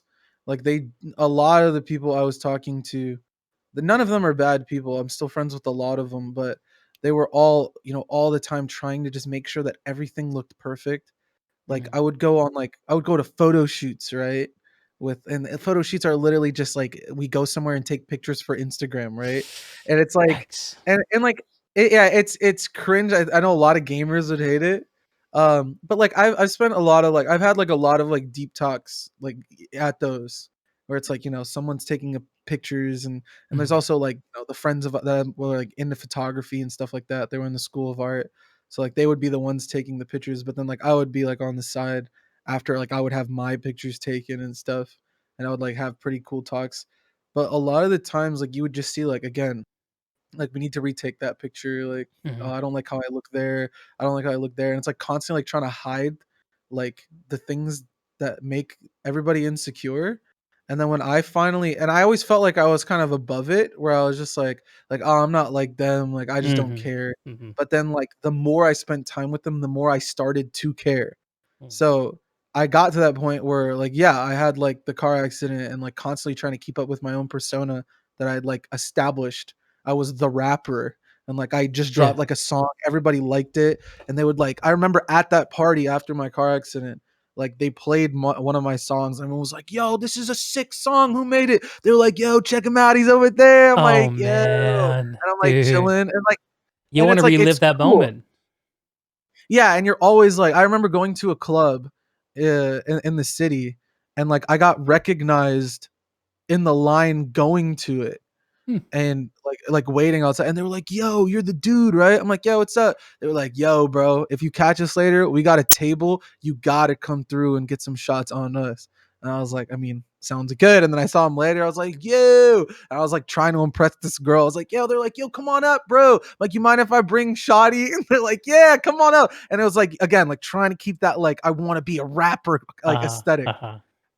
And like, afterwards, like, I'm just, like, this weird, like, guy who likes to just do random stuff. Like, when I got to the point where I was, like, looking at myself in the mirror, I was wearing, my I would wear, like, my earrings, and they would have, like, the dangles and Mm. stuff, and, like, I would wear, like, multiple chains and, like, Alright, alright. really expensive clothes and stuff like that. I'm like, "Dude, this isn't me." Like, I like wearing the same shirt and shorts every day and just, like, doing dumb stuff in my house, Uh, and now I'm trying to, like, keep up this, like, high fashion persona and spending all my money on, like, a $300 shirt. Like, even this shirt, I spent, like, a stupid amount of money on, but, like, I don't know, I mean, I have it now, I'm not gonna just throw it away. yeah, wear it, man. Um, yeah, I so wanna and see it's those like chains someday. I You think I still have a got couple them. of them, like, right over there, but, like, the most of them are, like, in my room, and, like, I always had to wear the what's it called? I had, like, this Yves Saint Laurent Bleu, like, Ooh. cologne that I would wear. It was, like, my they were like, "You always smell like that." I'm like, that's my Ooh-wee. scent." Like, I always had to keep up with all that stuff when it's, like, $100 for cologne, $300 for a shirt. "Oh, you wore those earrings last time, Shoctor. You can't wear them again. You're gonna have to get some new stuff for the party." Oh. It's like it was yep. It's like I hated that version of me. And now I'm like, I don't know, I'm just like I feel like I'm finally, like, being myself Mhm. in the sense of, like, I like that stuff. Like, I'm not gonna like, when I go out, like, I'll wear my earrings. I don't wear a bunch of chains anymore, but, like, I'll wear my earrings because Mm. I don't want, like I spent money for the piercings. I don't want them to close up Word. or, like I like the cologne that I wore, but like it was the reasons why I wore them, like did the things that I did. It felt like I was always trying to keep up with myself, when in reality, it's like just do whatever you want. Yeah. And when it comes to like masking, like the like mental health stuff, like again, like a lot of people just try to make it seem like they were as perfect as possible, and Yeah. it felt like I had failed in that pursuit of perfection. That Interesting. like I got super mad at myself, Mm. and I felt like I was not able to keep up with other people. And when in reality, I was ahead of all of them. I drove a Yeah. nicer car than them, but it didn't feel like I was And ahead they're of them probably because fucked they up always too. had this They're thing. just hiding it. Yeah, yeah, yeah. Yeah, for sure. And they're like they're all probably doing the same thing where like I gotta Yeah. keep up with Shoctorr. But like I never felt like I was ahead because I never got validation. And it's always like trying to pursue validation from other people. It's like Right. it's the worst thing you can possibly do. Yeah. That locus of control again. Yeah, man. Let me think. So it sounds like for you, the streaming is really a huge part of how all this works for you now. You have the Yeah. connections, you get the validation if you need it, and the validation is not about wearing the right cologne or shifting your earrings every fucking day. It's about being your weird shorts wearing self inside of your house with your mom, or for now. Yeah, yeah, for sure. It's like it's one of those things where it's like now people like me for just being me Yeah, rather than people like me for trying to be the image that I crafted for myself. sure. So it's like it finally feels like because validation I feel like has such a negative context behind it or like a meaning Hmm. behind it that might Mhm, be conceived as negative, mhm, but it does feel like it's reached this point where like people like me for what I like to do mhm, rather than people liking me for that caricature that I made of mhm, myself for people to think of. So now when I drop like a song, like I can be like serious and like really like aggressive and like I know that I'm not necessarily trying to be that person that I'm like making lyrics about. word. Like I'm not gonna be like, yo, like, oh yeah, like fucking bitches smoking on poop, hey, gang, gang. Like I don't have to actually do that stuff because people know that I'm just like I'm joking. Like it's like a trolly type of thing. Yeah. So it genuinely does feel like it's like a sigh of relief where it feels like people like me for me rather than people liking me because like I drive a nice car or like I Mhm, live in like the cool apartment complex mhm, or it's like I'm making these decisions now based on myself rather than making them based off of like well like if you move because I remember I was talking to like one of my friends from that era like we got back in touch and like he was like well like I get you like this apartment this one bedroom one but if you get a bigger apartment we could throw parties at it bro and like you could actually like I don't know, like, you remember those girls that you were talking to back? Like, I know you guys haven't talked in a while, but like, I was like, bro, I'm trying to remember how cringe you fucking are, and I haven't talked to him since. And I ended up just getting like the apartment that'll perfectly suit my needs. I yeah. ended up getting an apartment, dude, that is like I haven't signed the lease yet, but I got approved 'Kay, for it. 'kay. What it's literally like I got it because it would be perfect for streaming Yep. other stuff other than gaming. Like the Okay. kitchen, the way it's like it works into the floor plan. It's like I could literally just move my camera, like turn it like that, and I could Mm. just do a cooking stream it's like it's Shoctorr cooking perfection. streams? Is that coming up? Yeah, I'm trying to get into that because I'm in this pursuit of wanting to like make I love food, but I'm Okay. constantly like trying to get it rather Okay. than make it. Yeah. So like I'm like, "Bro, this is like my chance," because I was cooking all the time when my mom left again, but it was super simple stuff. Rice, chicken, and then like a sauce of the week. I would just like Yeah. order a random sauce off of Amazon until it was done, and it would usually last me like a week, and I would get Sure. another one. But now I'm like, like I think Varun just sent me like Babish. What's his name? It's like the Babish guy who makes like all the Binging food with stuff. Babish? Is that Yeah, binging with Babish, right? yeah. And like he makes like pizzas and lasagna and like all this stuff. Yeah. And then we've just been watching like cooking videos and stuff like recently after I'm done with Planetside because we're waiting for like some new games to play. Uh-huh. And I'm like, yeah, like I can actually like try out these recipes and like take a crack at like being a bit of a chef because I was getting into that bag when I was working in a grocery store. I was working seafood and I Mhm. learned how to like fillet a fish, how to skin a fish, how to cook fish, the different type of fishes, like, and Uh-huh. the texture, how to like you're like, how should I make swordfish? And I remember being able to answer those questions. That was like in 2014, 2015. I don't Mm. remember any of those answers anymore. So I have to hit up my old mentor Eduardo, who's like my old boss. He taught me how to speak Spanish. Word. And like he would always tell me like all the different stuff. And of course, everything. You have to put lime juice. Lime juice. You have to put it in everything. I'm like, "Yes, Eduardo." So I have to like there's so much stuff that I kinda wanna try out, and, like, it's super close to the city, so I can try out IRL streaming. Got my second dose of the vaccine, so, like, Nice. I can kinda go outside without really worrying about that stuff.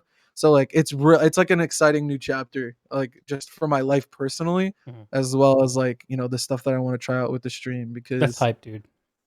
yeah, Planetside's great. I love the game. It Yeah. will forever be my all-time favorite game. Like people see World of Warcraft as their game or like League of Legends as their game, but like Planetside has Yeah. always been mine. But Word. like, I mean, even the biggest like World of Warcraft streamers and the biggest Overwatch streamers, League streamers, like they do other stuff too because they're people. I don't Mhm. want it to feel like a job. I don't want to do 9 to 5 Planetside. Like I want Word. to, do this for a bit, then jump around to that. Like we were just talking about that with like ADHD and anxiety. Yeah. It's like sometimes you just want to do different stuff and just jump around. So Yeah, this will be an definitely. awesome opportunity to do that. Nice. Nice, dude. Well, Shock, what else do you have coming up? So, new apartment. I mean, you've so much stuff coming. New apartment, Speedrunner season 2, cooking streams. Like it just sounds like there's more and more Shoctorr on Twitch coming up. Yeah, I mean, life in general has been interesting. Uh, so I've been in a program at my job. It's almost like going to school again, except it's like Okay. company school. And like I'm like pretty open about like I work at Raytheon. They have Okay. a leadership development program. So I started that in 2019 and it's a Mhm. 2-year program. You do rotational jobs. So I did and I remember talking about this to you in your Yeah. stream, Yeah. in your chat. Like I did subcontracts Mm. where I worked with suppliers and it's the supply chain LDP. So I Sure. did subcontracts first year from 2019 to 2020. And that was super stressful. That's another one of the big reasons why I think my anxiety was popping off so much. Mm. I was working really long days, and then now I'm doing like proposal work and stuff like that with suppliers. Mhm. And then I actually was able, and I don't know, this is like there was a lot of drama that kind of popped up from work about this because there's a lot of Okay. us LDPs. Okay. Apparently, we were told not to negotiate, and there are labor grades, right? They start from G1, which is like, Yeah. like he was like an intern or like maybe they clean the toilets or something. I don't know who's a G1. It's a super low labor grade. And Okay. then it goes up to G15, which is like CEO level, right? Okay. We were all told we would be G7s, but me and my friend Amanda, we were like, let's finesse and get G8, which is like a little bit higher, but it's Yeah. still higher. It's more money. Yeah, yeah. So, and we're also told not to negotiate our pay. So I got a senior position at the age of 25, which is crazy. And then also got a higher labor grade. And now a lot of people are like, "What? I thought we weren't allowed to do that." And me and my friend Amanda are like, "Don't hate the player, hate the game." All right, like go hate on the people that Dude, told you not to negotiate. don't listen to people who tell you not to not negotiate. Do For not listen to sure. people who What are tell they you gonna that shit. the worst What they the can say fuck? is no. The worst they Yeah. can say is no. And then you just go, "Alright, I was gonna take it anyways." So and then I negotiated the pay. I got 2 percentage points more. So instead Nice. of everybody again, they averaged once you graduate from the program, you average between an 8 to 10% increase in your salary. Okay. I got offered originally a 16% Mhm. increase, which is already insane. I Yeah, was yeah. not expecting that. I was expecting the bare minimum because it's usually how corporations work. They Yep. give you 8 and you say 12, they give you 10 and you're like Yep. GG. Yep. They gave me 16 and I was like, "Let's make it 21." And then they Hell said yeah. 18. And Hell then they said yeah. and I was like, "Easy Bro, clap, got to 18." you can't have if you don't ask. For sure, and I was gonna ask for more, but, like, my friend Amanda was like, "Let's calm down, let's just do 21, it's 30%. Let's highly do it. unlikely." For sure, right? So, I'm starting a new job on the 26th, I'm moving Okay. into my new apartment on the 21st. Ah, Yeah, big doing a week. lot of stuff. Yeah, I'm gonna take the week off so I can, like, actually, Get acclimated, get like, moved in. live and stuff. Word. Yeah, and then when it comes to the stream, like, lots of fun games coming out, lots of fun stuff that I wanna do outside of gaming, especially since Twitch has kinda become more of, like an IRL platform. Like, I feel like you kinda Yeah. watch personalities now on Twitch rather than games. Yeah, that's the core product, is the people Mhm. and the connections Yeah, you make with those people. Like, the games I think Twitch has shown even more so than ever before that the game is just a starting point. mm, And, you know, for sure. people who make their Twitch careers based on the game itself are, the top whatever percent, and you have to be a game with a certain amount of visibility and traction, even if you are that good at it. Like, it's a young man's game. Yeah, like, I mean, I have a friend who's I think he's Radiant in Valorant. It's like one of the higher ranks of the game, Yeah, and like he's still like one viewer, and it's just me sitting in his chat. Like yeah, it's hard because again, those games are huge, and yeah. usually it's like there's only a certain amount of spots like on the top, Hmm. and it's like if you don't get one of those slots, then you have to just find something else. And there's a reason why Um, esports players retire to streaming. Like, mhm. you They get their cash fan in base, and they can on kind all of do that whatever. exposure, all that notoriety, make it about you. For sure, and then the thing is, like, you can turn a stream that's, like, 500 people into a full-time job and, Mm. like, make, like, a lucrative salary, like, Hmm. 6 figures with just, Mhm. like, a 500 viewer streamer, just because of all the different avenues. It's not even, like, from the people themselves. It's, like, the sponsored streams, Right. getting sponsors in general for your stream. Mhm. So it's, like, there's, like, "This stream is brought to you by Raid Shadow Legends" type thing, and it's like, "Oh, like, download use code Deeg and get, like, free stuff." And then there's also, like, the sponsors where it's like, "I'm wearing, like, these Sennheiser headphones. Yeah, right. Check out Sennheiser." It's like those it's like all this different product placement and branding and stuff like that. Mhm. And it's just that 500 viewers there and being a Twitch partner, it's like that's lots of money every year, and it's free stuff, etc. Mhm. So, Are you yeah, gonna like, try to go for that? nah, I've never been that guy. I've been offered sponsored streams Mhm. multiple times, and I've said no to every single one because I don't know, bro. Yeah, Like I got offered to do it was similar to the Raid Shadow Legends type thing. It was some other mobile game, sure. and it was like you play it, you have to play it for an hour. We recommend that you be positive about the game when you play it for the hour. Recommend you be Yeah, positive, and then yeah. afterwards you have to stream with the overlay for a minimum of 4 hours. And then, depending on the amount of people that download the game and finish the tutorial and plug in your code, which was Shoctorr with 2 R's, Mhm. then that'll base how much money you will make based off of the stream. And they gave me like a whole PowerPoint PDF presentation of like all the different like monetary like ways to make money off of it.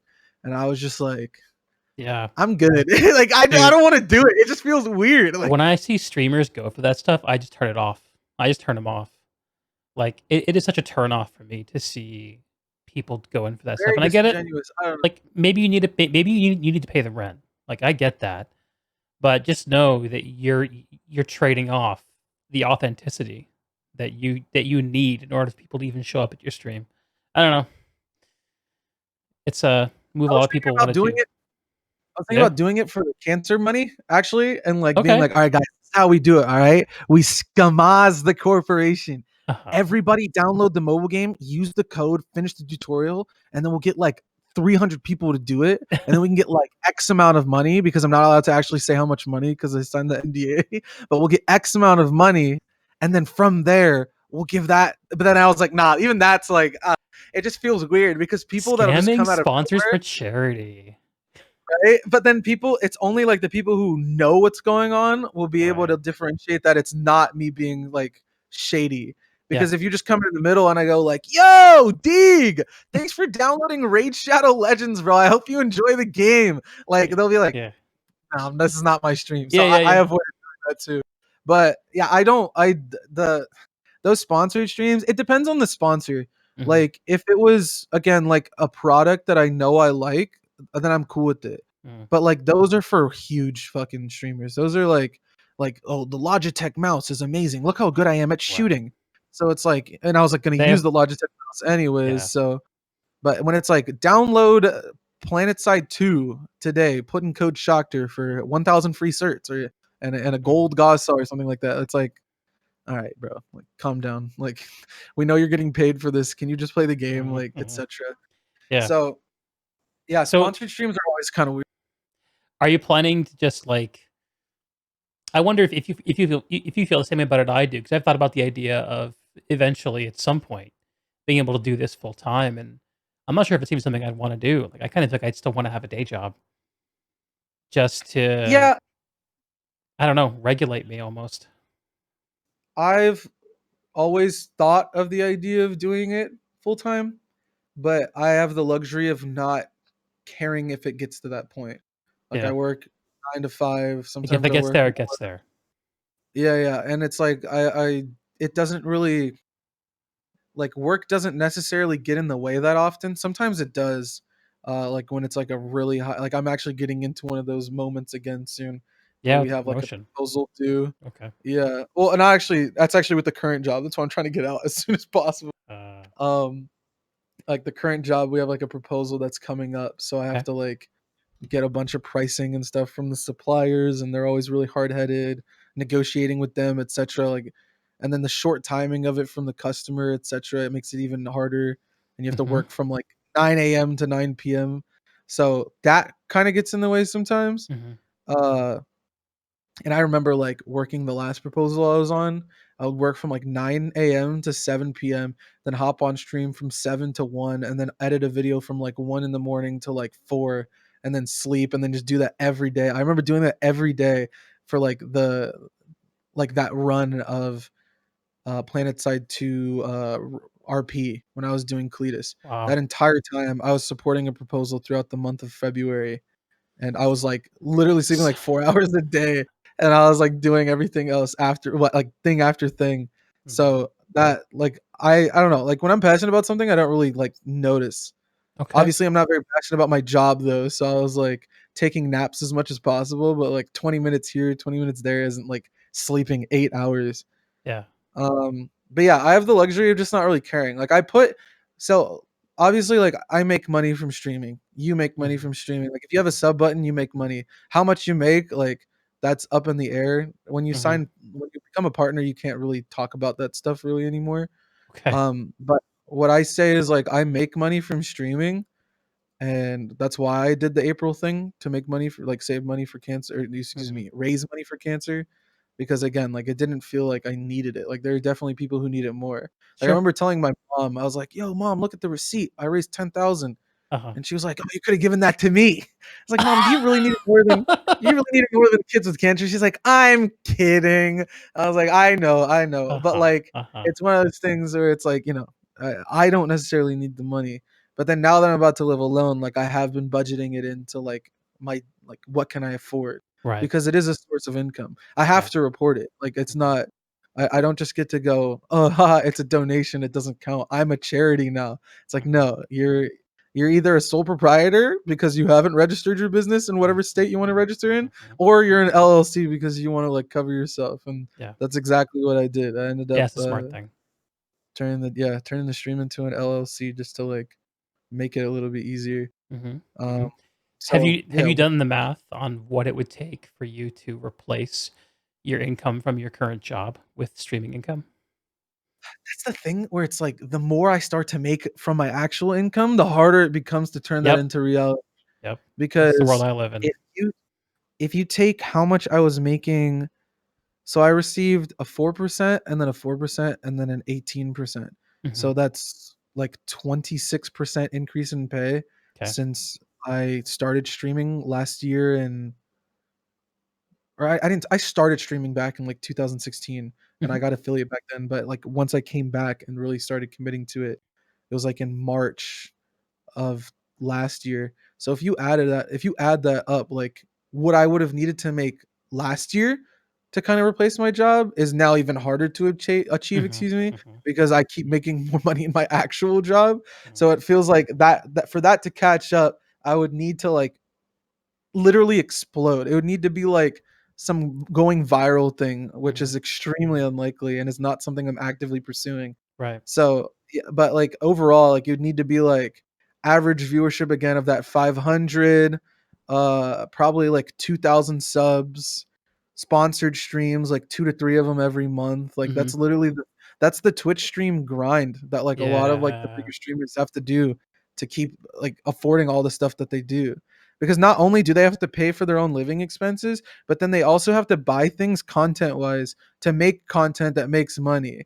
So Right. it's like when they buy like I don't know, like when the biggest example it's like the rich people streamers or not streamers, they're like YouTubers like Mr. Beast or whatever, where it's like Yeah. he buys like a Lamborghini, right? And it's like $250,000 or something. Yeah. It's like he's buying that because he can use that to To make generate revenue that's more than the 250K. and Mhm. he can leverage his fame to use money to make more money. I am not in that situation. I Mhm. cannot turn $50 into 100. I don't know how to do that. If somebody knows how to do that, actually don't hit me up. I Invest don't in want to. GameStop, that's Yeah, what I've heard. for sure, for sure. So like I don't have that generational type of wealth to Mhm. be able to like multiply my own money. Therefore, I'm very content with like just having my own job. And when I did the budgeting for moving out, I did it strictly with only the money that I make from my actual job. Then Smart. afterwards, I added the money that I make on stream by averaging out the past like 12 months. And then Mhm. I was like, okay, I'll have some extra spending money for food or to be able to Mhm. survive, etc. But I made sure that I could afford it if everybody actually just stopped watching me. Like if Sure. literally every single person unsubbed, stopped watching me, and I went back to phase one where it's 0 viewers, not even my friend, like Twitch priming to me every month Yeah. to give me like the $2 or whatever. Uh, Like if it went down to that, like I would still be able to afford living. yeah, So I gotta imagine that that's like the trap, right? You have some success, and then you increase your lifestyle to a point where you need the income from Twitch, and then when that sponsor comes knocking, it's like, "I can't turn this down." That's yeah. else you have no money. That's my biggest fear. Where it's like I can talk about how many subs I have. I Okay. had at the peak of Outfit Wars, I was closing in on 700 subscribers Mhm, just mhm. to like people gifting subs, and then you can do the math there and figure out Yep, it's fairly simple to figure out how much that is. yep. But then since then, obviously it's gone down because Outfit Wars, that hype is kind of over. We're in like a different period now where a lot of people are not really into Planetside that much because they're super burnt out or they had like a bad taste left in I their take mouth. breaks. It's a game made for taking breaks. I take breaks from Planetside all the time. For sure. So now my sub count's at 242. Mhm. So it's like that's a pretty substantial drop. And it's like if I relied on that income as my main income, I would be riding high, living the high life to how am I going to afford eating tonight? And it's Mhm. like I do not want to deal with that. Having the salary job, getting consistent payments over 28 different pay periods of the 52-week, whatever you want to call it, year is way easier to estimate if you can afford something. Yeah. Yeah. Yeah, I mean, as it can be a real feels bad, man, to rely on the man for that kinda stuff, but there's something to be said for a steady paycheck. It's cool to do both. Like I was talking to Yeah. my friend Jackie, and she's doing behavioral therapy with kids as her Mhm. day job. And Okay. she has a bakery as like her side thing. I was like, Huh. yo, we're doing like the same thing. Where it's Yeah. like I'm working like my primary job that like, it's different. Like she actually cares about kids and she's doing something really good. I'm You're just arguably, fucking around on the camera. yeah, well, no, no, no. I mean in the sense of like my primary job and then her Ah, primary job versus okay. like the side thing. Okay. Because Alright. she's also like an LLC with her bakery and stuff because Yeah, it's yeah. easier to file, and then there's also the liability stuff like what if somebody accidentally gets like an allergic reaction? It's like she can't Yeah, a little more be serious. sued for it. Yeah. So I'm like, oh, we're both doing that thing where it's like we have our primary jobs. I'm working at a company that Yeah. perpetuates war, and you were at a kid's place. That's cute. That's cool. And then I stream and yell stupid shit all Yeah. night, and you're making delicious pastries. And I was like, maybe that's not the best. Yeah, we're kind of doing the same thing. And she was like laughing. She's like, no, I don't think about it that way, but I agree. And it's like I genuinely I've always liked that. I've always loved doing like the primary thing, Mhm, which is like it's the job, like you kind of have to do it. mhm. But then when you have time for play, like working towards something that could result in a full-time thing in the Invest in future, like yourself and in your future self. sure. Yeah, and like if my growth from I really didn't start growing when it comes to streaming until September, Mhm. and I went like really hard in it in March, but like I really didn't start growing till September. Like if I look at last September and then I look at this upcoming September and then I go again to the next one, I go from that September to the next one. I can only imagine like how much growth I'd get, Mhm. regardless of if it's really fast or if it's a nice slow burn or if it remains consistent or if it drops off. Like it's still one of those things where I will still be higher than where I started, which was again, I'm not really comparing to much now since like 3 viewers, 7 viewers, 10 viewers, depending Sure. on what I'm doing, to Yeah. just watching dumb YouTube videos because I'm bored and I have Yeah. like 40-ish. So if that growth continues to kind of go in that direction and I keep making good content, then like I guess it could turn into that sort of situation Mhm. where I'm making enough money for it to be my full-time thing, but it has to be like again, like a really big explosion in like both revenue and I don't even know like how much I would have to make because They have again, to like be how like much a would I be making way above work-wise? what you need so it can come down again and still be stable, right? For sure, That kind because of it would idea. have to be like I make how much I make from work plus the little bit that I make from streaming. Mhm. But then once I make more from streaming while I continue to work, it's almost like the two lines are catching or the one line's catching up to Yeah. the but then I have to make sure that that bottom line where it's my living how I live my life. Like don't buy a new car because you're making a lot more money or you're doubling your income. And Yeah. then once it finally passes how much I make from working, which again as unlikely as it is, then I could stop and then really focus on it.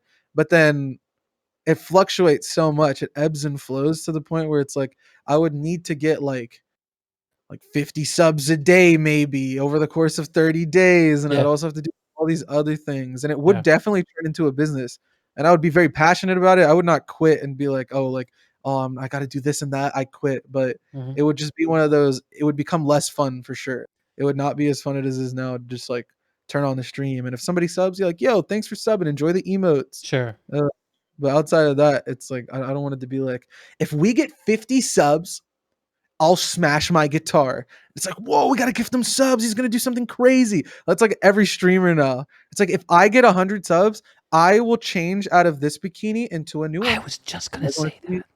You guys want a new bikini? 100 subs. I'll write your name on my forehead. You know what I don't get is how those hot tub streamers don't get all wrinkly. Yeah, like how It their must fingers be don't like prune. from the waist down, just so wrinkly. I remember I was in West Virginia at like this random like log cabin like Airbnb and they had a because we like got it for the weekend. It was like a 3-day weekend Mhm. and we got it for the weekend. We just threw like a 3-day long party.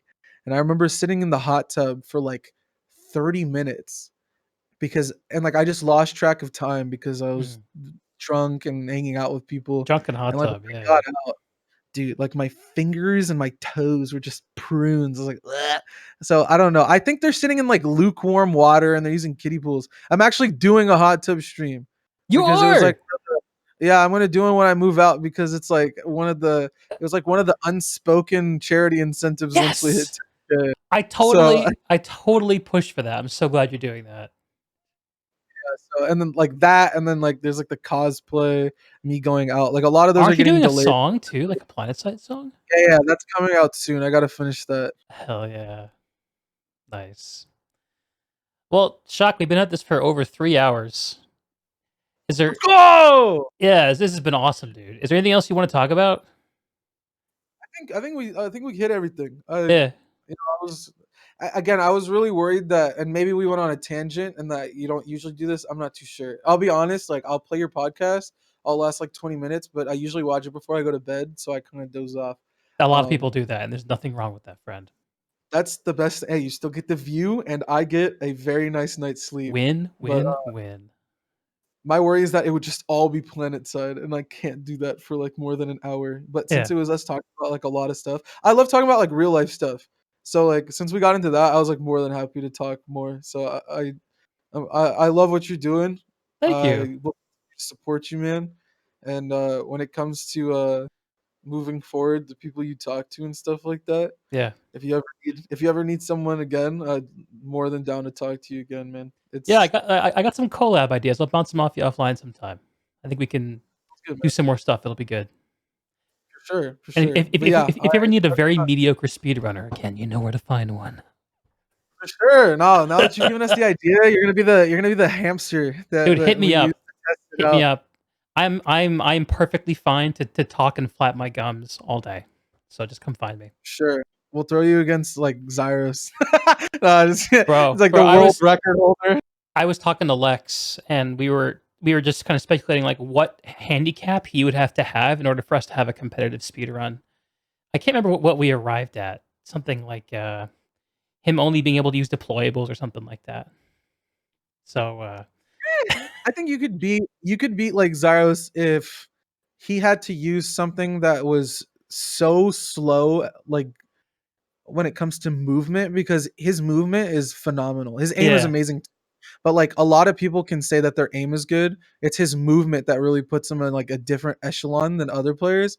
You would need something that really made him like not be able to move. Mhm. So like either literally a mana turret, like an NG turret, or like if we're being a little bit nicer, like something that like I don't know, would really need him to like hyper focus on aim, like a really low damaging scout rifle or something like. Uh-huh. But even then, he might still beat you. Like he's I don't so know, nuts. like, I just it's hard for me to imagine winning any of those contests, no matter what the handicap. I have like, one of the main things that came away from that experience was I already knew that the people who were doing the speed run were insanely good at the game. Like, I already knew they were insanely good, but I didn't realize how much more better than good they were. Like, it's a totally different tier, to be able to clear 100 kills in under 20 minutes.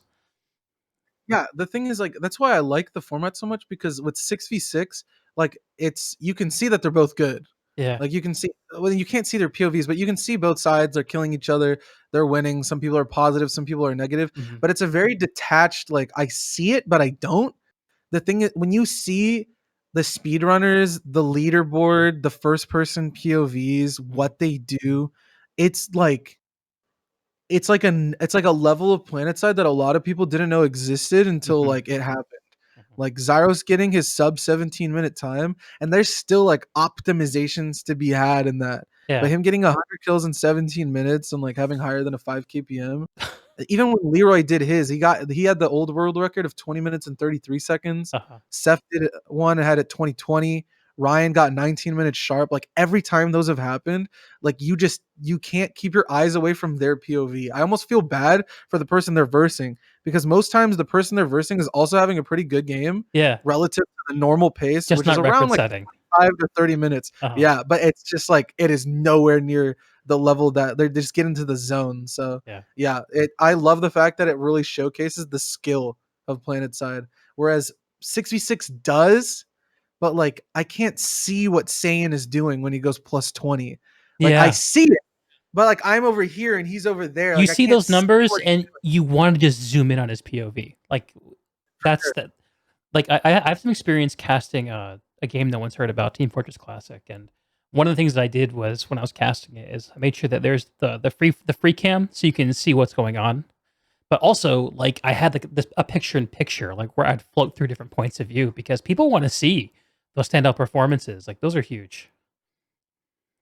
For sure. Like if you didn't see like some of the stuff that like happened in CS:GO, where it's Mhm. like the Hiko inhuman reactions clip where like he like 180s a guy and one taps him, and like you just saw it from a third person POV, it wouldn't be as impressive. So Yeah. yeah, I there's a lot of fun stuff coming for speedrunners, and yeah, the channel is popping low key when it comes to like variety stuff too. I'm really excited to play new games.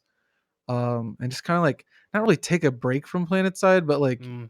not overdo it because Let it's it always been breathe. home for me. Yeah, yeah, it's always been home for me, but like, as you can see now with me moving out, like sometimes you gotta spend some time away from home. So, Hey, but yeah, I really appreciate you letting me come on, and yeah, I had a good time, man. been a lot of fun, man. Hey, Saying, for what's up? I was gonna say again, like me saying I wouldn't last more than an hour. It's like if it was just Planetside, but since we went on other stuff, I had a good time. That's so good. A lot of people say that to me, and they stay for 3 hours. I hope it's because people are having fun. That's what I want to have Oh, happen. for sure, for sure. You Yeah. you you you you pick conversation out of people. It's good. Yeah, yeah. That's what I try to do.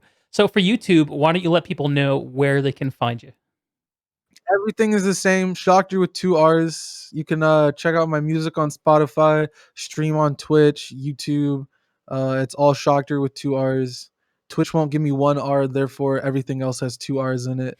But I'm on Twitter with Shoctorr with 2 R's, Instagram, literally all my socials. I made a pretty cautious or conscious effort, excuse me, of making sure all of my social medias were the exact same thing. So Smart. yeah, Shoctorr with 2 R's, Shoctorr. Word. All right. Catch Shoctorr in the hot tub in his next apartment, IRL, doing all the things. I'm Deeg. Yeah. This is my podcast. I'm calling it Deeg Chats now because that's my name. And Yeah, I like that. I will no doubt see all y'all around. So have a good night, and thanks again, Shock. Nice, bro. That's the YouTube outro pog. We did it. Hey, man, Hell I had a yeah. good time. Not gonna lie. I'm really happy about that, dude. And I'm really like I it always the question I always have whenever I have someone on is like, are we gonna only talk about the game, or can we talk about other stuff too? I had a pretty good sense that we were going to be able to range pretty widely with you, but I would say even by my normal standards, this has been a really fun tangent-filled conversation, which for me is a success. I love seeing a little thread and pulling on it and seeing where it goes, and Yeah. it's Yeah, I good. was worried my answers would be like, like, "When did you start playing Planetside?" I'd be like, "Oh, like in 2014." Be like, "Why'd you stay?" It's like, "Oh, well, Yeah, nothing else really does what it does." And like, nah, those are usually the conversations that I have in like these kind of settings. So yeah, I think that because when I did the podcast yeah, with Aflick, whenever we would have somebody on, if we could get them to like go on tangents, that was like an indicator that we were engaging in an engaging conversation. yeah. So and it wasn't just like, "Hey, Rel, what is the view of Planetside?" And he goes, "Well, it's a game." And then we're like, "All right, cool. Thanks everyone for tuning in. This has been the April Shoctor podcast." So yeah, Yeah. for sure. It's I'm just stick to the what are you talking about? So I'm glad that you didn't hate me just like going on rambling because I do No, that dude, all the that's what time. I wanted. That was my plan all along. I'm just glad it worked. For sure. Oh, I'm so you do not have to bait me into talking. I That's all I do. That's all I do. That's the So great thing about I'm like, interviewing streamers. yeah, it's funny too because like when I'm at work, like I don't really talk. Like I'm very quiet, Mhm. reserved because like I feel like if I talk too much, I'll get baited into like doing more work and I don't want to. So I'm Laying like, low, huh? I kind of lay low, which is again funny because I keep getting like these boosts and like promotions and stuff like that. Because it's like even when I feel like I'm not doing the most, I'm still being recognized for it at least, Mm, which is good. Because a lot of people are like, you need to accelerate your career. You gotta make sure you're always the go getter that does everything. I'm like, bruh, I've been screw sleeping that. in every day for the past like 6 months, and I got a message from my manager saying like, you've been doing some spectacular work. Yeah. Keep it up. I'm like, all right, cool. I'll keep it up. Good night, and I just go back to sleep. So yeah, Bro, for I sure. I totally relate to that. I had an experience, re once in a job where, you get to a point with a job where it's like, "Okay, like, I know where the glass ceilings are. I know where I can't push. I know we can't go any further than this. That's fine. I'm just gonna chill out, and when my moment comes up, I'm just gonna jump at it, and then I'll jump back out again." That's all I did, and then, my yearly review comes around, and the only thing people remember are the moments I stepped up. They don't remember me chilling out the rest of the time, and, it's working smart, not hard. Yeah, and, like, I'm in this guided program. Now that I'm graduating, I guess I need to be more, like, of a go-getter, I guess, but since I was, like, in this thing where it's, like, almost Go guaranteed. getter. Yeah, no, I was just, like, chilling and working from home, it's, like, super easy to just, like, feign, interest in things and being like, "Oh, I'm working really hard," so and that's why I'm really happy that the job that I did get, it's completely virtual. It's all work from Yeah. home, I'm low the key worried commuting about that, work. man, for me, like Oh, really? yeah, because like, it's so easy for me to just fuck off sometimes, and not and when you're, like, at the office, like, you just think of stuff to do that would be good. Like, "Oh, yeah, like, I should go do this. I should go do that. I should talk to this person. I have a down moment," and it's easier to just find little moments to add value, and but when it's so easy to just fuck off, it's like you just do what you're asked or do what you need to, and, I don't know, like, maybe long term I'm hurting myself. I mean, I'm sure I am, but, I don't know, Uh, like, ever since I started doing I've been doing a version of this job for the last 8 years, and I ever since I started doing this, the podcast and streaming, it's just like I just have a hard time concentrating on the job because this is so much more interesting and so much more authentic to who I am, I feel like. Same with me in streaming. Same with me in streaming. Yeah. The amount of times, like I try to be, as humble as possible because, like, I know that a very select few people can make this, like, a full-time thing, Mhm. but, like, I've had moments where I'm like, "Man, I wish this was the full-time thing because I have so much fun doing it." Mhm. Um, but when it comes to, kinda like what you said about, like, getting like distracted and working from home. For me, it's like the opposite, where it's like I like to maximize how much time I have for myself, and I Mhm. love sleeping. Sleeping is the greatest thing I've ever done in my life. And so what I try to do is speed run my tasks as fast as possible and then kind of delay when I feed them out. So like I'll do what is seen as 8 hours of work in like 2 because Word. I know how to like optimize and like, automate an Excel sheet so that I don't have to do the stuff that these boomers are doing where they're like manually typing every number and doing math. Like these are things that they're doing actively. So I'm like, all right, I'm just going to speed run these tasks, do what they think takes 8 hours in like 2, but then make it seem like I'm still faster by submitting it in like 6. Mhm. So then that gives me from those 2 hours that would have been 6 hours ideally or 8 hours for them. I do the 8-hour job in 2, then I sleep for 4 and then submit on the 6th hour. And it's like I'm still 2 hours faster, but now I get 4 hours of sleep. So it's stuff like that. Like I've really learned how to, I guess, say, screw you to the man, because I really don't like how companies burn you out. Like those, like if Yeah. they knew that I could do that in 2 hours, they would try to shove 8 hours worth of that 2 hour work in. Yeah. So I would have to do 8 hours of that every day and get Yep. paid the same as the person who's taking forever to do it. So I'm Yep. like, I'm just gonna be a little bit faster. So I'm still better than everybody else, I guess. Mhm. And I'm still being seen as the high performer, but not so much to the point that I'm gonna get overworked. Because I did that in my first year, and Mhm. again, that's like I think a lot of my like stress and anxiety and panic stuff really Mhm. started to source from there too, because I just kept getting more stuff. I was never done because they had so much stuff to do. Yep. They were like, he's doing the job of 3 people. Let's give him 4. How Like, about 4? Why not 5? Yeah, it never yeah, ends. let's see. When he breaks, when will he break? Mhm. And like you don't want to be the guy that breaks, so you're like, oh, everybody else is dealing with this, I guess. And then you're doing like 5 people's jobs for the price of 0.75 people because you're Yeah. still underpaid relative to the person who's going slower. Yeah. So yeah, yeah. Kurseva says it well: do well but not perfect. Yeah, I've Yep. been getting what's it called? There's like in the performance reviews, I get highly effective. That's what I always aim for. I don't want the highest one, but I don't want I just want the second to highest thing, because then it's like I'm highly effective. That's the way to I be, can't think man. of that Yeah. for sure, for sure. That's But maximum yeah, return on investment. It's smart.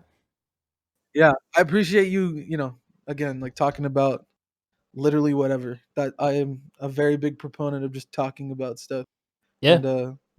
And I'll talk to you again soon, man. I think it was a good time. R Right on. Sounds good, dude. Yeah, I'm gonna go find some food. And hey, for everyone listening, next week, same time, I'm gonna be interviewing a planet man who many of y'all will know, a controversial figure in the Planetside community, a man deemed toxic by some. Lex is coming on the podcast. Wow, that's gonna be a good one. Yeah, we're gonna get into it. uh It's gonna be fun. let's. Yeah, I might have to check that out. I might have to check. I mean, I was gonna check it out anyways, but There it is. yeah, that's gonna be funny. Yeah, Be there, be it's square.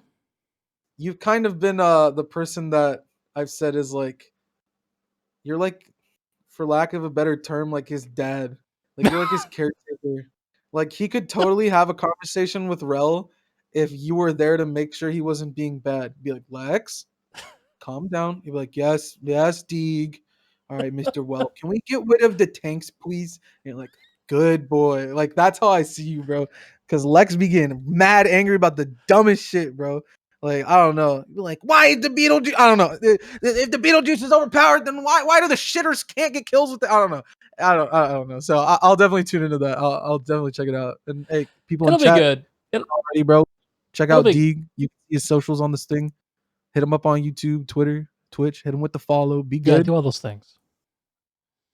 And yeah, bro, I'll definitely check that out. Alright, dude. Well, we have a good rest of your stream and have a good night, Shock. I'll see you around, brother. All right, sounds good, man. Chat, say bye, people. Hey. All right, later, Deeg.